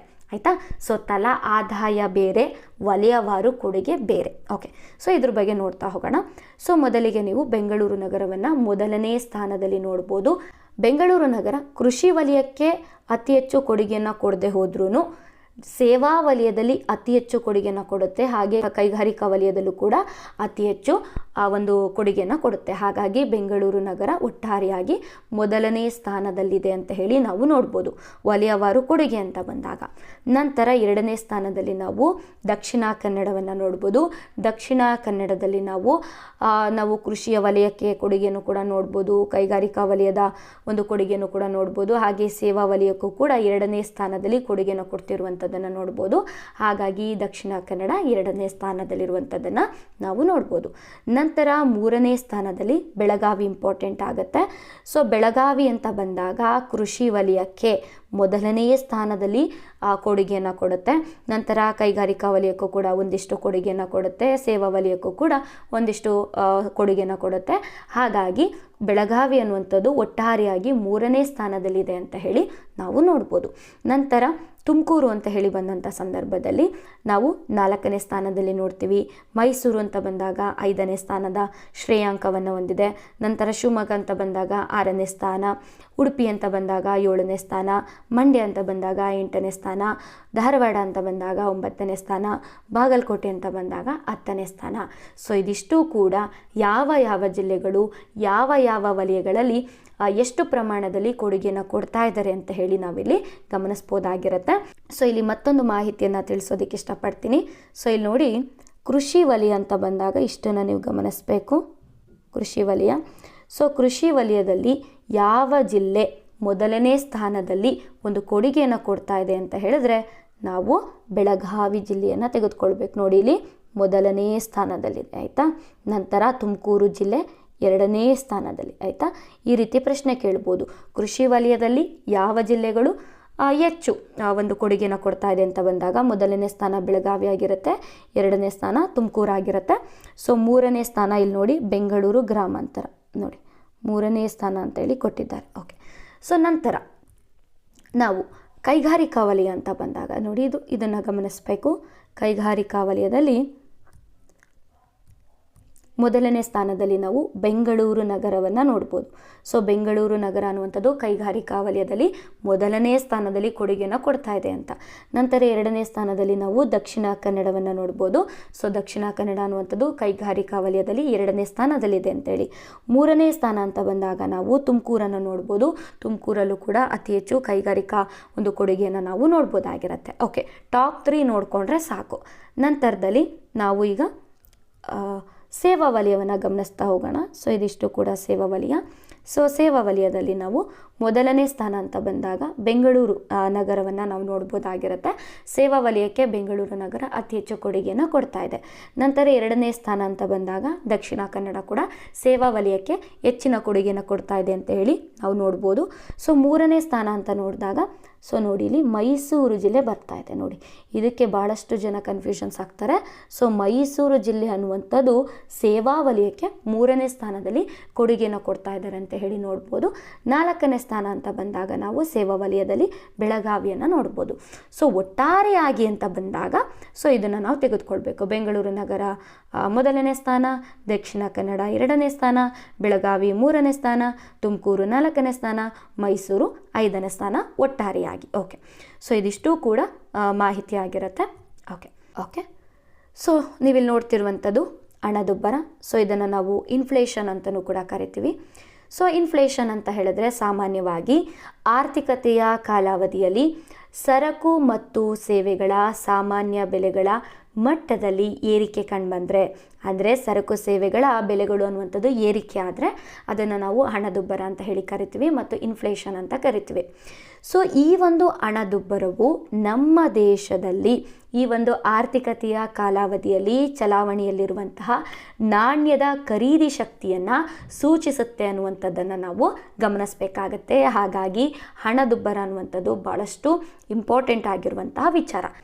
ಸೊ ಇಲ್ಲಿ ಹಣದುಬ್ಬರ ಅಂತ ಬಂದಾಗ ನಮ್ಮ ಭಾರತದಲ್ಲಿ ಹಣದುಬ್ಬರವನ್ನು 2 ವಿಧದಲ್ಲಿ ಅಳೆಯುವಂತಹ ಪದ್ಧತಿಯನ್ನು ನೋಡ್ಬೋದು. ಸೊ ಮೊದಲನೇ ಪದ್ಧತಿ ಬಂದು ಸಗಟು ಬೆಲೆ ಸೂಚ್ಯಾಂಕ. ಸೊ ಇದರಲ್ಲಿ ನಾವು ಸಗಟು ಬೆಲೆಗಳಲ್ಲಿ ನಾವೇನು ಮಾಡ್ತೀವಿ, ಹಣದುಬ್ಬರವನ್ನು ಅಳತೆಯನ್ನು ಮಾಡ್ತೀವಿ. ನಂತರ ಗ್ರಾಹಕ ಬೆಲೆ ಸೂಚ್ಯಾಂಕ. ಸೊ ಇದರಲ್ಲಿ ನಾವೇನು ಮಾಡ್ತೀವಿ, ಚಿಲ್ಲರೆ ಬೆಲೆ ಏನಿರುತ್ತೆ ಸೊ ಈ ಒಂದು ಹಂತದಲ್ಲಿ ಹಣದುಬ್ಬರವನ್ನು ನಿರ್ಧರಿಸುವಂತಹ ಸೂಚಕಗಳು ಅಥವಾ ಪದ್ಧತಿಗಳು ಅಂತ ಹೇಳಿ ನಾವು ನೋಡ್ಬೋದಾಗಿರುತ್ತೆ. ಓಕೆ, ಸೊ ಈಗ ನಾವು ನೋಡ್ತಾ ಹೋಗೋಣ ಭಾರತದಲ್ಲಿ ಹಣದುಬ್ಬರ ಮಾಪನ ಸೂಚ್ಯಾಂಕಗಳ ಬಗ್ಗೆ. ಸೊ ನಾವು 2 ರೀತಿಯ ಮಾಪನ ಸೂಚ್ಯಾಂಕಗಳನ್ನು ಕೂಡ ನೋಡ್ಬೋದು. ಸೊ ಮೊದಲಿಗೆ ಗ್ರಾಹಕ ಬೆಲೆ ಸೂಚ್ಯಾಂಕ ಅಂತ ಹೇಳಿ, ಸೊ ಇದನ್ನು ನಾವು ಕನ್ಸ್ಯೂಮರ್ ಪ್ರೈಸ್ ಇಂಡೆಕ್ಸ್ ಅಂತ ಹೇಳಿ ಕರಿತೀವಿ, CPI ಅಂತ ಹೇಳಿ ಕೂಡ ಕರಿತೀವಿ. ಸೊ CPI ಅನ್ನುವಂಥದ್ದು ವಿಶಿಷ್ಟ ನಗರ ಅಥವಾ ಗ್ರಾಮೀಣ ಕುಟುಂಬಗಳು ಖರೀದಿ ಮಾಡುವಂತಹ ಸರಕು ಮತ್ತು ಸೇವೆಗಳ ಬುಟ್ಟಿಯ ಬೆಲೆಗಳಲ್ಲಿ ಆಗುವಂತಹ ಬದಲಾವಣೆಯನ್ನು ಅಳತೆಯನ್ನು ಮಾಡುವಂತಹ ಒಂದು ವಿಧಾನ ಅಂತ ಹೇಳಿ ನೋಡ್ಬೋದು. ಸೊ ಇಲ್ಲಿ ನಗರ ಮತ್ತು ಗ್ರಾಮೀಣ ಕುಟುಂಬಗಳು ಖರೀದಿ ಮಾಡುವಂತಹ ಸರಕು ಸೇವೆಗಳನ್ನು ಇಲ್ಲಿ ಮೇಜರ್ ಆಗಿ ದೃಷ್ಟಿಯಲ್ಲಿ ಇಟ್ಕೊಂಡಿರ್ತಾರೆ ಅಂತ ಹೇಳಿ ನೋಡ್ಬೋದು. ಸೊ ಇಲ್ಲಿ ಬೆಲೆಗಳಲ್ಲಿ ಆಗುವಂಥ ಬದಲಾವಣೆ ಅಂತ ಬಂದಾಗ ಹಣದುಬ್ಬರ ಅಂತ ಹೇಳಿ ನೋಡ್ತೀವಿ. ಸೊ ಹಾಗಾಗಿ ಗ್ರಾಹಕ ಬೆಲೆ ಸೂಚ್ಯಾಂಕವನ್ನು ನಾವು ಹಣದುಬ್ಬರವನ್ನು ಅಳತೆ ಮಾಡುವಂತಹ ಒಂದು ವಿಧ ಅಂತ ಹೇಳಿ ನಾವು ನೋಡ್ಬೋದು. ಸೊ ಇಲ್ಲಿ ಕನ್ಸ್ಯೂಮರ್ ಪ್ರೈಸ್ ಇಂಡೆಕ್ಸ್ ಅಂತ ಬಂದಾಗ ಭಾರತದಲ್ಲಿ ಹೆಡ್ಲೈನ್ ಹಣದುಬ್ಬರದ ಪ್ರಮುಖ ಮಾಪನವಾಗಿದೆ ಅಂತ ಹೇಳಿ ನೋಡ್ಬೋದು. ಅಷ್ಟೇ ಅಲ್ಲದೆ ಭಾರತೀಯ ರಿಸರ್ವ್ ಬ್ಯಾಂಕ್ ಅನ್ನುವಂಥದ್ದು ಈ ಒಂದು ಕನ್ಸ್ಯೂಮರ್ ಪ್ರೈಸ್ ಇಂಡೆಕ್ಸನ್ನು ಹಣಕಾಸು ನೀತಿಯ ಸೂತ್ರೀಕರಣವಾಗಿ ಬಳಕೆಯನ್ನು ಮಾಡ್ತಾ ಇದ್ದಾರೆ ಅಂತ ಹೇಳಿ ಕೂಡ ನಾವು ನೋಡ್ಬೋದಾಗಿರುತ್ತೆ. ಸೊ ನಂತರದಲ್ಲಿ ಈ ಒಂದು ಕನ್ಸ್ಯೂಮರ್ ಪ್ರೈಸ್ ಇಂಡೆಕ್ಸನ್ನು ಯಾರು ಪ್ರಕಟಣೆಯನ್ನು ಮಾಡ್ತಾರೆ ಅಂತ ಹೇಳಿ ನಾವು ನೋಡೋದಾದರೆ ರಾಷ್ಟ್ರೀಯ ಅಂಕಿಅಂಶ ಕಚೇರಿ. ಸೊ ಇದನ್ನು ನಾವು ಸಾಂಖ್ಯಿಕ ಕಚೇರಿ ಅಂತಲೂ ಕೂಡ ಹೇಳ್ಬೋದು. ಸೊ ಈ ಒಂದು ಕಚೇರಿಯು ಅಂಕಿಅಂಶ ಮತ್ತು ಕಾರ್ಯಕ್ರಮ ಅನುಷ್ಠಾನ ಸಚಿವಾಲಯದ ಅಡಿಯಲ್ಲಿ ಪ್ರಕಟಣೆಯನ್ನು ಮಾಡ್ತಾರೆ ಅಂತ ಹೇಳಿ ನೋಡ್ಬೋದು. ಸೊ ಈ ಒಂದು ಕಚೇರಿಯು ಆಧಾರವಶವಾಗಿ 2012ರ ಒಂದು ಮೂಲಕವಾಗಿ ಏನು ಮಾಡ್ತಾರೆ, ಕನ್ಸ್ಯೂಮರ್ ಪ್ರೈಸ್ ಇಂಡೆಕ್ಸನ್ನು ಬಿಡುಗಡೆಯನ್ನು ಮಾಡ್ತಾರೆ ಅಂತ ಹೇಳಿ ನೋಡ್ಬೋದು. ಸೊ ಕವರೇಜ್ ಅಂತ ಬಂದಾಗ ಸರಕುಗಳು ಮತ್ತು ಸೇವೆಗಳು ಎರಡನ್ನೂ ಕೂಡ ಇಲ್ಲಿ ಲೆಕ್ಕಾಚಾರವನ್ನು ಮಾಡಲಾಗತ್ತೆ. ಸೊ ನಮ್ಮ ಭಾರತದಲ್ಲಿ 4 ರೀತಿಯ ಕನ್ಸ್ಯೂಮರ್ ಪ್ರೈಸ್ ಇಂಡೆಕ್ಸ್ಗಳನ್ನು ವಿಧಗಳನ್ನು ನಾವು ನೋಡ್ಬೋದಾಗಿರುತ್ತೆ. ಸೊ ಇದ್ರ ಬಗ್ಗೆ ನೋಡ್ತಾ ಹೋಗೋಣ. ಸೊ ಮೊದಲಿಗೆ ನಾವು ಕನ್ಸ್ಯೂಮರ್ ಪ್ರೈಸ್ ಇಂಡೆಕ್ಸ್ ಅಂತ ಹೇಳಿ ಬಂದಾಗ ಗ್ರಾಮೀಣ ಮತ್ತು ನಗರ ಭಾಗಗಳಲ್ಲಿ ಹಣದುಬ್ಬರವನ್ನು ಲೆಕ್ಕಾಚಾರವನ್ನು ಮಾಡಲಾಗುತ್ತೆ. ಸೊ ನಂತರ ಎರಡನೇ ವಿಧ ಅಂತ ಹೇಳಿ ಬಂದಾಗ CPI ಅಂದರೆ ಕನ್ಸ್ಯೂಮರ್ ಪ್ರೈಸ್ ಇಂಡೆಕ್ಸ್, IW ಅಂತ ಹೇಳಿದ್ರೆ ಇಂಡಸ್ಟ್ರಿಯಲ್ ವರ್ಕರ್ಸ್ ಅಂತ ಹೇಳಿ. ಸೊ ಈ ಒಂದು ವಿಧಾನದ ಇಂಡೆಕ್ಸನ್ನು ಕಾರ್ಮಿಕರ ಬ್ಯೂರೋದಿಂದ ಪ್ರಕಟಣೆಯನ್ನು ಮಾಡಲಾಗುತ್ತೆ ಅಂತ ಹೇಳಿ ನಾವು ನೋಡ್ಬೋದು. ಸೊ ನಂತರದಲ್ಲಿ CPI AL ಅಂತ ಹೇಳಿದ್ರೆ ಕನ್ಸ್ಯೂಮರ್ ಪ್ರೈಸ್ ಇಂಡೆಕ್ಸ್, AL ಅಂತ ಹೇಳಿದ್ರೆ ಅಗ್ರಿಕಲ್ಚರಲ್ ಲೇಬರರ್ಸ್ ಅಂದರೆ ಕೃಷಿ ಕಾರ್ಮಿಕರು, RL ಅಂತ ಹೇಳಿದ್ರೆ ಗ್ರಾಮೀಣ ಕಾರ್ಮಿಕರು, ರೂರಲ್ ಲೇಬರ್ಸ್ ಆಗಿರ್ತಾರೆ. ಸೊ ಈ ಒಂದು ಇಂಡೆಕ್ಸನ್ನು ಕಾರ್ಮಿಕರ ಬ್ಯೂರೋದಿಂದ ಪ್ರಕಟಣೆಯನ್ನು ಮಾಡಲಾಗತ್ತೆ. ಸೊ ನಂತರದಲ್ಲಿ ಕನ್ಸ್ಯೂಮರ್ ಪ್ರೈಸ್ ಇಂಡೆಕ್ಸ್ನಲ್ಲಿ ವೆಯ್ಟೇಜನ್ನು ಕೂಡ ನೋಡ್ತೀವಿ. ಅಂದರೆ ಆಹಾರ ಮತ್ತು ಪಾನೀಯಗಳಿಗೆ ಸಂಬಂಧಪಟ್ಟ ಹಾಗೆ ಇಂಡೆಕ್ಸನ್ನು ಕೂಡ ಬಿಡುಗಡೆಯನ್ನು ಮಾಡಲಾಗುತ್ತೆ. ಸೊ ನೀವಿಲ್ಲಿ ಅಂಕಿಅಂಶಗಳನ್ನು ಕೂಡ ನೋಡ್ಬೋದಾಗಿರುತ್ತೆ. ಓಕೆ. ಸೊ ನಂತರದಲ್ಲಿ ಎರಡನೇ ಪದ್ಧತಿ ಅಂತ ಬಂದಾಗ ಹಣದುಬ್ಬರವನ್ನು ಲೆಕ್ಕಾಚಾರ ಮಾಡುವಂತಹ ಎರಡನೇ ಪದ್ಧತಿ ಬಂದು ಸಗಟು ಬೆಲೆ ಸೂಚ್ಯಂಕವಾಗಿರುತ್ತೆ. ಸೊ ನಾವು ರಾಷ್ಟ್ರ ಹಂತದಲ್ಲಿ ನಾವು ನೋಡೋದಾದರೆ ಸಗಟು ಬೆಲೆ ಸೂಚ್ಯಂಕವನ್ನು ವಾಣಿಜ್ಯ ಮತ್ತು ಕೈಗಾರಿಕಾ ಮಂತ್ರಾಲಯದ ಕೈಗಾರಿಕಾ ನೀತಿ ಮತ್ತು ಉತ್ತೇಜನ ಇಲಾಖೆಯ ಆರ್ಥಿಕ ಸಲಹೆಗಾರರ ಕಚೇರಿಯಿಂದ ಬಿಡುಗಡೆಯನ್ನು ಮಾಡಲಾಗುತ್ತೆ ಅಂತ ಹೇಳಿ ನಾವು ನೋಡ್ಬೋದು. ಅಖಿಲ ಭಾರತ ಸಗಟು ಬೆಲೆ ಸೂಚ್ಯಂಕದ ಆಧಾರ ವರ್ಷ ಅಂತ ಬಂದಾಗ 2011 ಮತ್ತು 12ನೇ ಸಾಲನ್ನು ತೆಗೆದುಕೊಳ್ಳಲಾಗುತ್ತೆ ಅಂತ ಹೇಳಿ ನಾವು ನೋಡ್ಬೋದು. ಸೊ ಇಲ್ಲಿ ಸಗಟು ಬೆಲೆ ಸೂಚ್ಯಂಕ ಅಂತ ಹೇಳಿ ಬಂದಂಥ ಸಂದರ್ಭದಲ್ಲಿ ಕೇವಲ ಸರಕುಗಳನ್ನು ಮಾತ್ರ ಲೆಕ್ಕಾಚಾರವನ್ನು ಮಾಡ್ತಾರೆ ಅಂತ ಹೇಳಿ ನಾವು ನೋಡ್ಬೋದಾಗಿರುತ್ತೆ. ಸೊ ಇಲ್ಲಿ ವಿಶಾಲ ವ್ಯಾಪ್ತಿ ಮತ್ತು ಉತ್ತಮ ಪ್ರಾತಿನಿಧ್ಯಕ್ಕಾಗಿ 697 ಸರಕುಗಳು ಅಂದರೆ ಪದಾರ್ಥಗಳನ್ನು ಪರಿಗಣನೆಗೆ ತೆಗೆದುಕೊಳ್ತಾರೆ ಅಂತ ಹೇಳಿ ನೋಡ್ಬೋದು. ಇದರಲ್ಲಿ 117 ಸರಕುಗಳು ಪ್ರಾಥಮಿಕ ಪದಾರ್ಥಗಳಾಗಿರುತ್ತೆ. ನಂತರ 16 ಪದಾರ್ಥಗಳು ಇಂಧನ ಮತ್ತು ಶಕ್ತಿ ಪದಾರ್ಥಗಳಾಗಿರುತ್ತೆ ಅಂತ ಹೇಳಿ ನೋಡ್ಬೋದು. ನಂತರದಲ್ಲಿ 564 ಉತ್ಪಾದಿತ ಪದಾರ್ಥಗಳನ್ನು ಕೂಡ ನಾವು ನೋಡಬಹುದಾಗಿರುತ್ತೆ. ಸೊ ಗ್ರಾಹಕ ಬೆಲೆ ಸೂಚ್ಯಂಕ ಅಂತ ಹೇಳಿ ಬಂದಾಗ ಸರಕು ಮತ್ತು ಸೇವೆಗಳನ್ನು ಲೆಕ್ಕಾಚಾರವನ್ನು ಮಾಡಿದ್ರೆ, ಸಗಟು ಬೆಲೆ ಸೂಚ್ಯಂಕ ಅಂತ ಹೇಳಿ ಬಂದಾಗ ಕೇವಲ ಸರಕುಗಳನ್ನು ಮಾತ್ರ ಲೆಕ್ಕಾಚಾರವನ್ನು ಮಾಡ್ತಾರೆ ಅಂತ ಹೇಳಿ ನಾವು ನೋಡ್ಬೋದು. ಸೊ ನಂತರ ನಮ್ಮ ಕರ್ನಾಟಕದಲ್ಲಿ ಸಗಟು ಬೆಲೆ ಸೂಚ್ಯಂಕ ಅಂತ ಹೇಳಿ ಬಂದಂಥ ಸಂದರ್ಭದಲ್ಲಿ 33 ಕೃಷಿ ಉತ್ಪನ್ನಗಳನ್ನು ಪರಿಗಣನೆಗೆ ತೆಗೆದುಕೊಳ್ತಾರೆ ಅಂತ ಹೇಳಿ ನಾವು ನೋಡ್ಬೋದಾಗಿರುತ್ತೆ. ಸೊ ಇಲ್ಲಿ ಅಂಕಿಅಂಶಗಳನ್ನು ನೀವು ನೋಡ್ಬೋದು. ಸೊ ನಂತರ ಗ್ರಾಹಕ ಬೆಲೆ ಸೂಚ್ಯಂಕ ಅಂತ ಹೇಳಿ ಬಂದಾಗ ಒಂದಿಷ್ಟು ಮಾಹಿತಿ ಇಂಪಾರ್ಟೆಂಟ್ ಆಗುತ್ತೆ. ಸೊ ಅದನ್ನು ನೋಡ್ತಾ ಹೋಗೋಣ. ಪ್ರಸ್ತುತ ನಮ್ಮ ಭಾರತದಲ್ಲಿ 4 ವಿವಿಧ ಗ್ರಾಹಕ ಬೆಲೆ ಸೂಚ್ಯಂಕವನ್ನು ಅಳೆಯುವಂತಹ ಮಾಪನಗಳನ್ನು ಕೂಡ ನೋಡ್ಬೋದು. ಪ್ರತಿ ಮಾಹೆ ಇದನ್ನು ರಚನೆಯನ್ನು ಮಾಡಲಾಗುತ್ತೆ.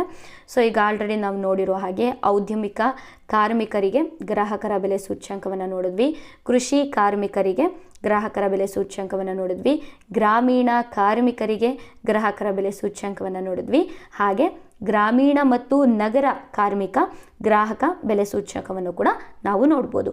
ಸೊ ಇದರಲ್ಲಿ ಔದ್ಯಮಿಕ ಕಾರ್ಮಿಕರ ಗ್ರಾಹಕರ ಬೆಲೆ ಸೂಚ್ಯಂಕವನ್ನು ಮತ್ತು ಕೃಷಿ ಕಾರ್ಮಿಕರ ಒಂದು ಗ್ರಾಹಕರ ಬೆಲೆ ಸೂಚ್ಯಂಕವನ್ನು ನಂತರ ಗ್ರಾಮೀಣ ಕಾರ್ಮಿಕರ ಒಂದು ಗ್ರಾಹಕ ಬೆಲೆ ಸೂಚ್ಯಂಕವನ್ನು ಕಾರ್ಮಿಕ ಬ್ಯೂರೋ ಅಂದರೆ ಚಂಡೀಗಢದಲ್ಲಿರುವಂತಹ ಒಂದು ಕಾರ್ಮಿಕರ ಒಂದು ಬ್ಯೂರೋ ಅನ್ನುವಂಥದ್ದು. ಸೊ ಈ ಒಂದು ಸೂಚ್ಯಂಕವನ್ನು ಬಿಡುಗಡೆಯನ್ನು ಮಾಡ್ತಾರೆ ಅಂತ ಹೇಳಿ ನಾವು ನೋಡ್ಬೋದು. ಸೊ ಕೊನೆಯ ಅಂದರೆ ಗ್ರಾಮೀಣ ಮತ್ತು ನಗರ ಒಂದು ಕಾರ್ಮಿಕ ಬೆಲೆ ಸೂಚ್ಯಂಕ ಏನಿದೆ ಇದನ್ನು ನವದೆಹಲಿಯಲ್ಲಿರುವಂತಹ ಕೇಂದ್ರ ಸಾಂಖ್ಯಿಕ ಕಚೇರಿಯು ಈ ಒಂದು ಸೂಚ್ಯಂಕವನ್ನು ಬಿಡುಗಡೆಯನ್ನು ಮಾಡುತ್ತೆ ಅಂತ ಹೇಳಿ ನಾವು ನೋಡ್ಬೋದು. ಸೊ ನಂತರ ಕರ್ನಾಟಕದಲ್ಲಿ ಆರ್ಥಿಕ ಮತ್ತು ಸಾಂಖ್ಯಿಕ ನಿರ್ದೇಶನಾಲಯವು ಪ್ರತಿ ಮಾಹೆ ರಾಜ್ಯದ ಸರಣಿಯ ಅಡಿಯಲ್ಲಿ 9 ಕೇಂದ್ರಗಳಿಗೆ ಔದ್ಯಮಿಕ ಕಾರ್ಮಿಕ ಗ್ರಾಹಕರ ಬೆಲೆ ಸೂಚ್ಯಂಕವನ್ನು ಮಾತ್ರ ರಚಿಸಿ ಬಿಡುಗಡೆಯನ್ನು ಮಾಡಲಾಗುತ್ತೆ ಅಂತ ಹೇಳಿ ನಾವು ನೋಡ್ಬೋದಾಗಿರುತ್ತೆ. ಸೊ ಇಲ್ಲಿ ಔದ್ಯಮಿಕ ಕಾರ್ಮಿಕರ ಗ್ರಾಹಕರ ಬೆಲೆ ಸೂಚ್ಯಂಕ ಅಂತ ಹೇಳಿ ಬಂದಾಗ ದೇಶದಾದ್ಯಂತ ಔದ್ಯಮಿಕ ಕಾರ್ಮಿಕರ ಗ್ರಾಹಕ ಬೆಲೆ ಸೂಚ್ಯಂಕವನ್ನು ದೇಶದಾದ್ಯಂತ ಕೈಗಾರಿಕೆಯಲ್ಲಿ ಅಭಿವೃದ್ಧಿಯನ್ನು ಹೊಂದಿರುವಂತಹ 88 ಕೇಂದ್ರಗಳಿಗೆ ರಚಿಸಲಾಗಿದೆ.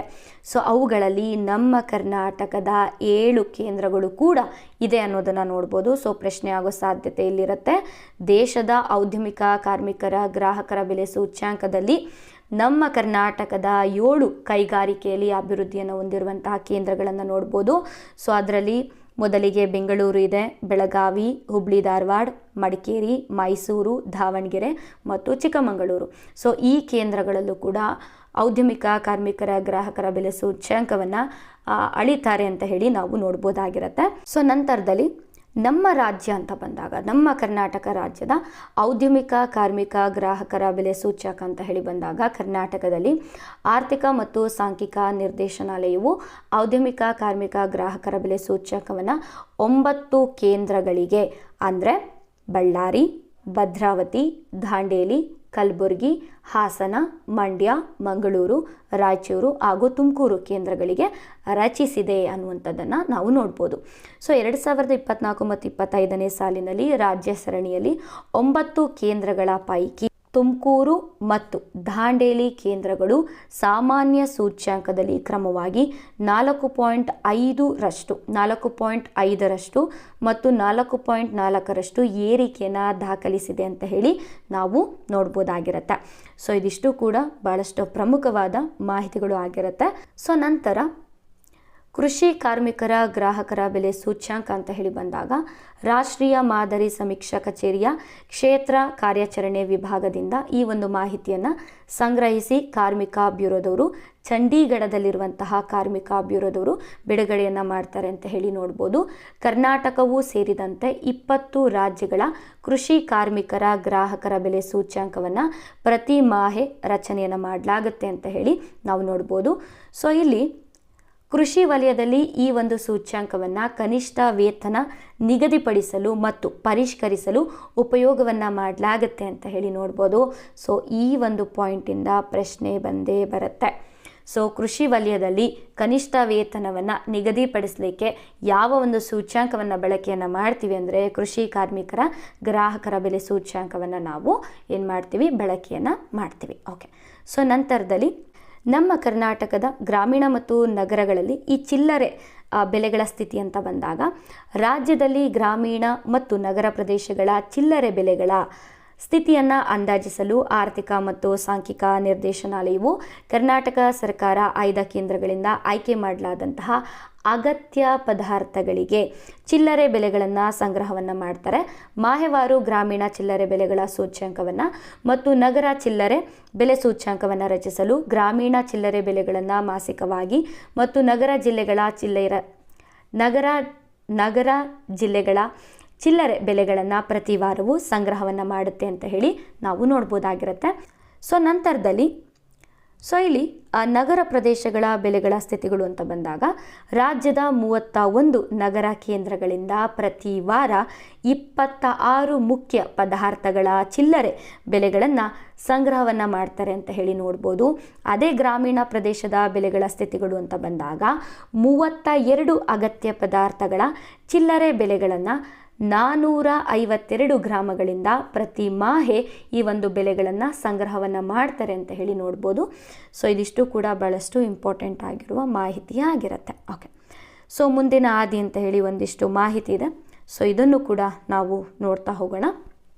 ಸೊ ಇಲ್ಲಿ ಸೇವಾ ವಲಯದ ಆಂತರಿಕ ಉತ್ಪನ್ನದ ಕೊಡುಗೆಯನ್ನು ಹೆಚ್ಚಿಸಲು ಬೆಂಗಳೂರು ನಗರ ಹೊರತುಪಡಿಸಿ ಇತರೆ ಪ್ರದೇಶಗಳಲ್ಲಿ ಮಾಹಿತಿ ತಂತ್ರಜ್ಞಾನವನ್ನು ಉತ್ತೇಜಿಸುವಂತಹ ವಿಷಯದ ಒಂದು ವಿಚಾರಕ್ಕಾಗಿ ನಮ್ಮ ಕರ್ನಾಟಕ ಸರ್ಕಾರವು 2020ರಿಂದ 2025ರವರೆಗೆ ಹೊಸ IT ನೀತಿಯನ್ನು ಘೋಷಿಸಿದೆ ಅಂತ ಹೇಳಿ ನೋಡ್ಬೋದು.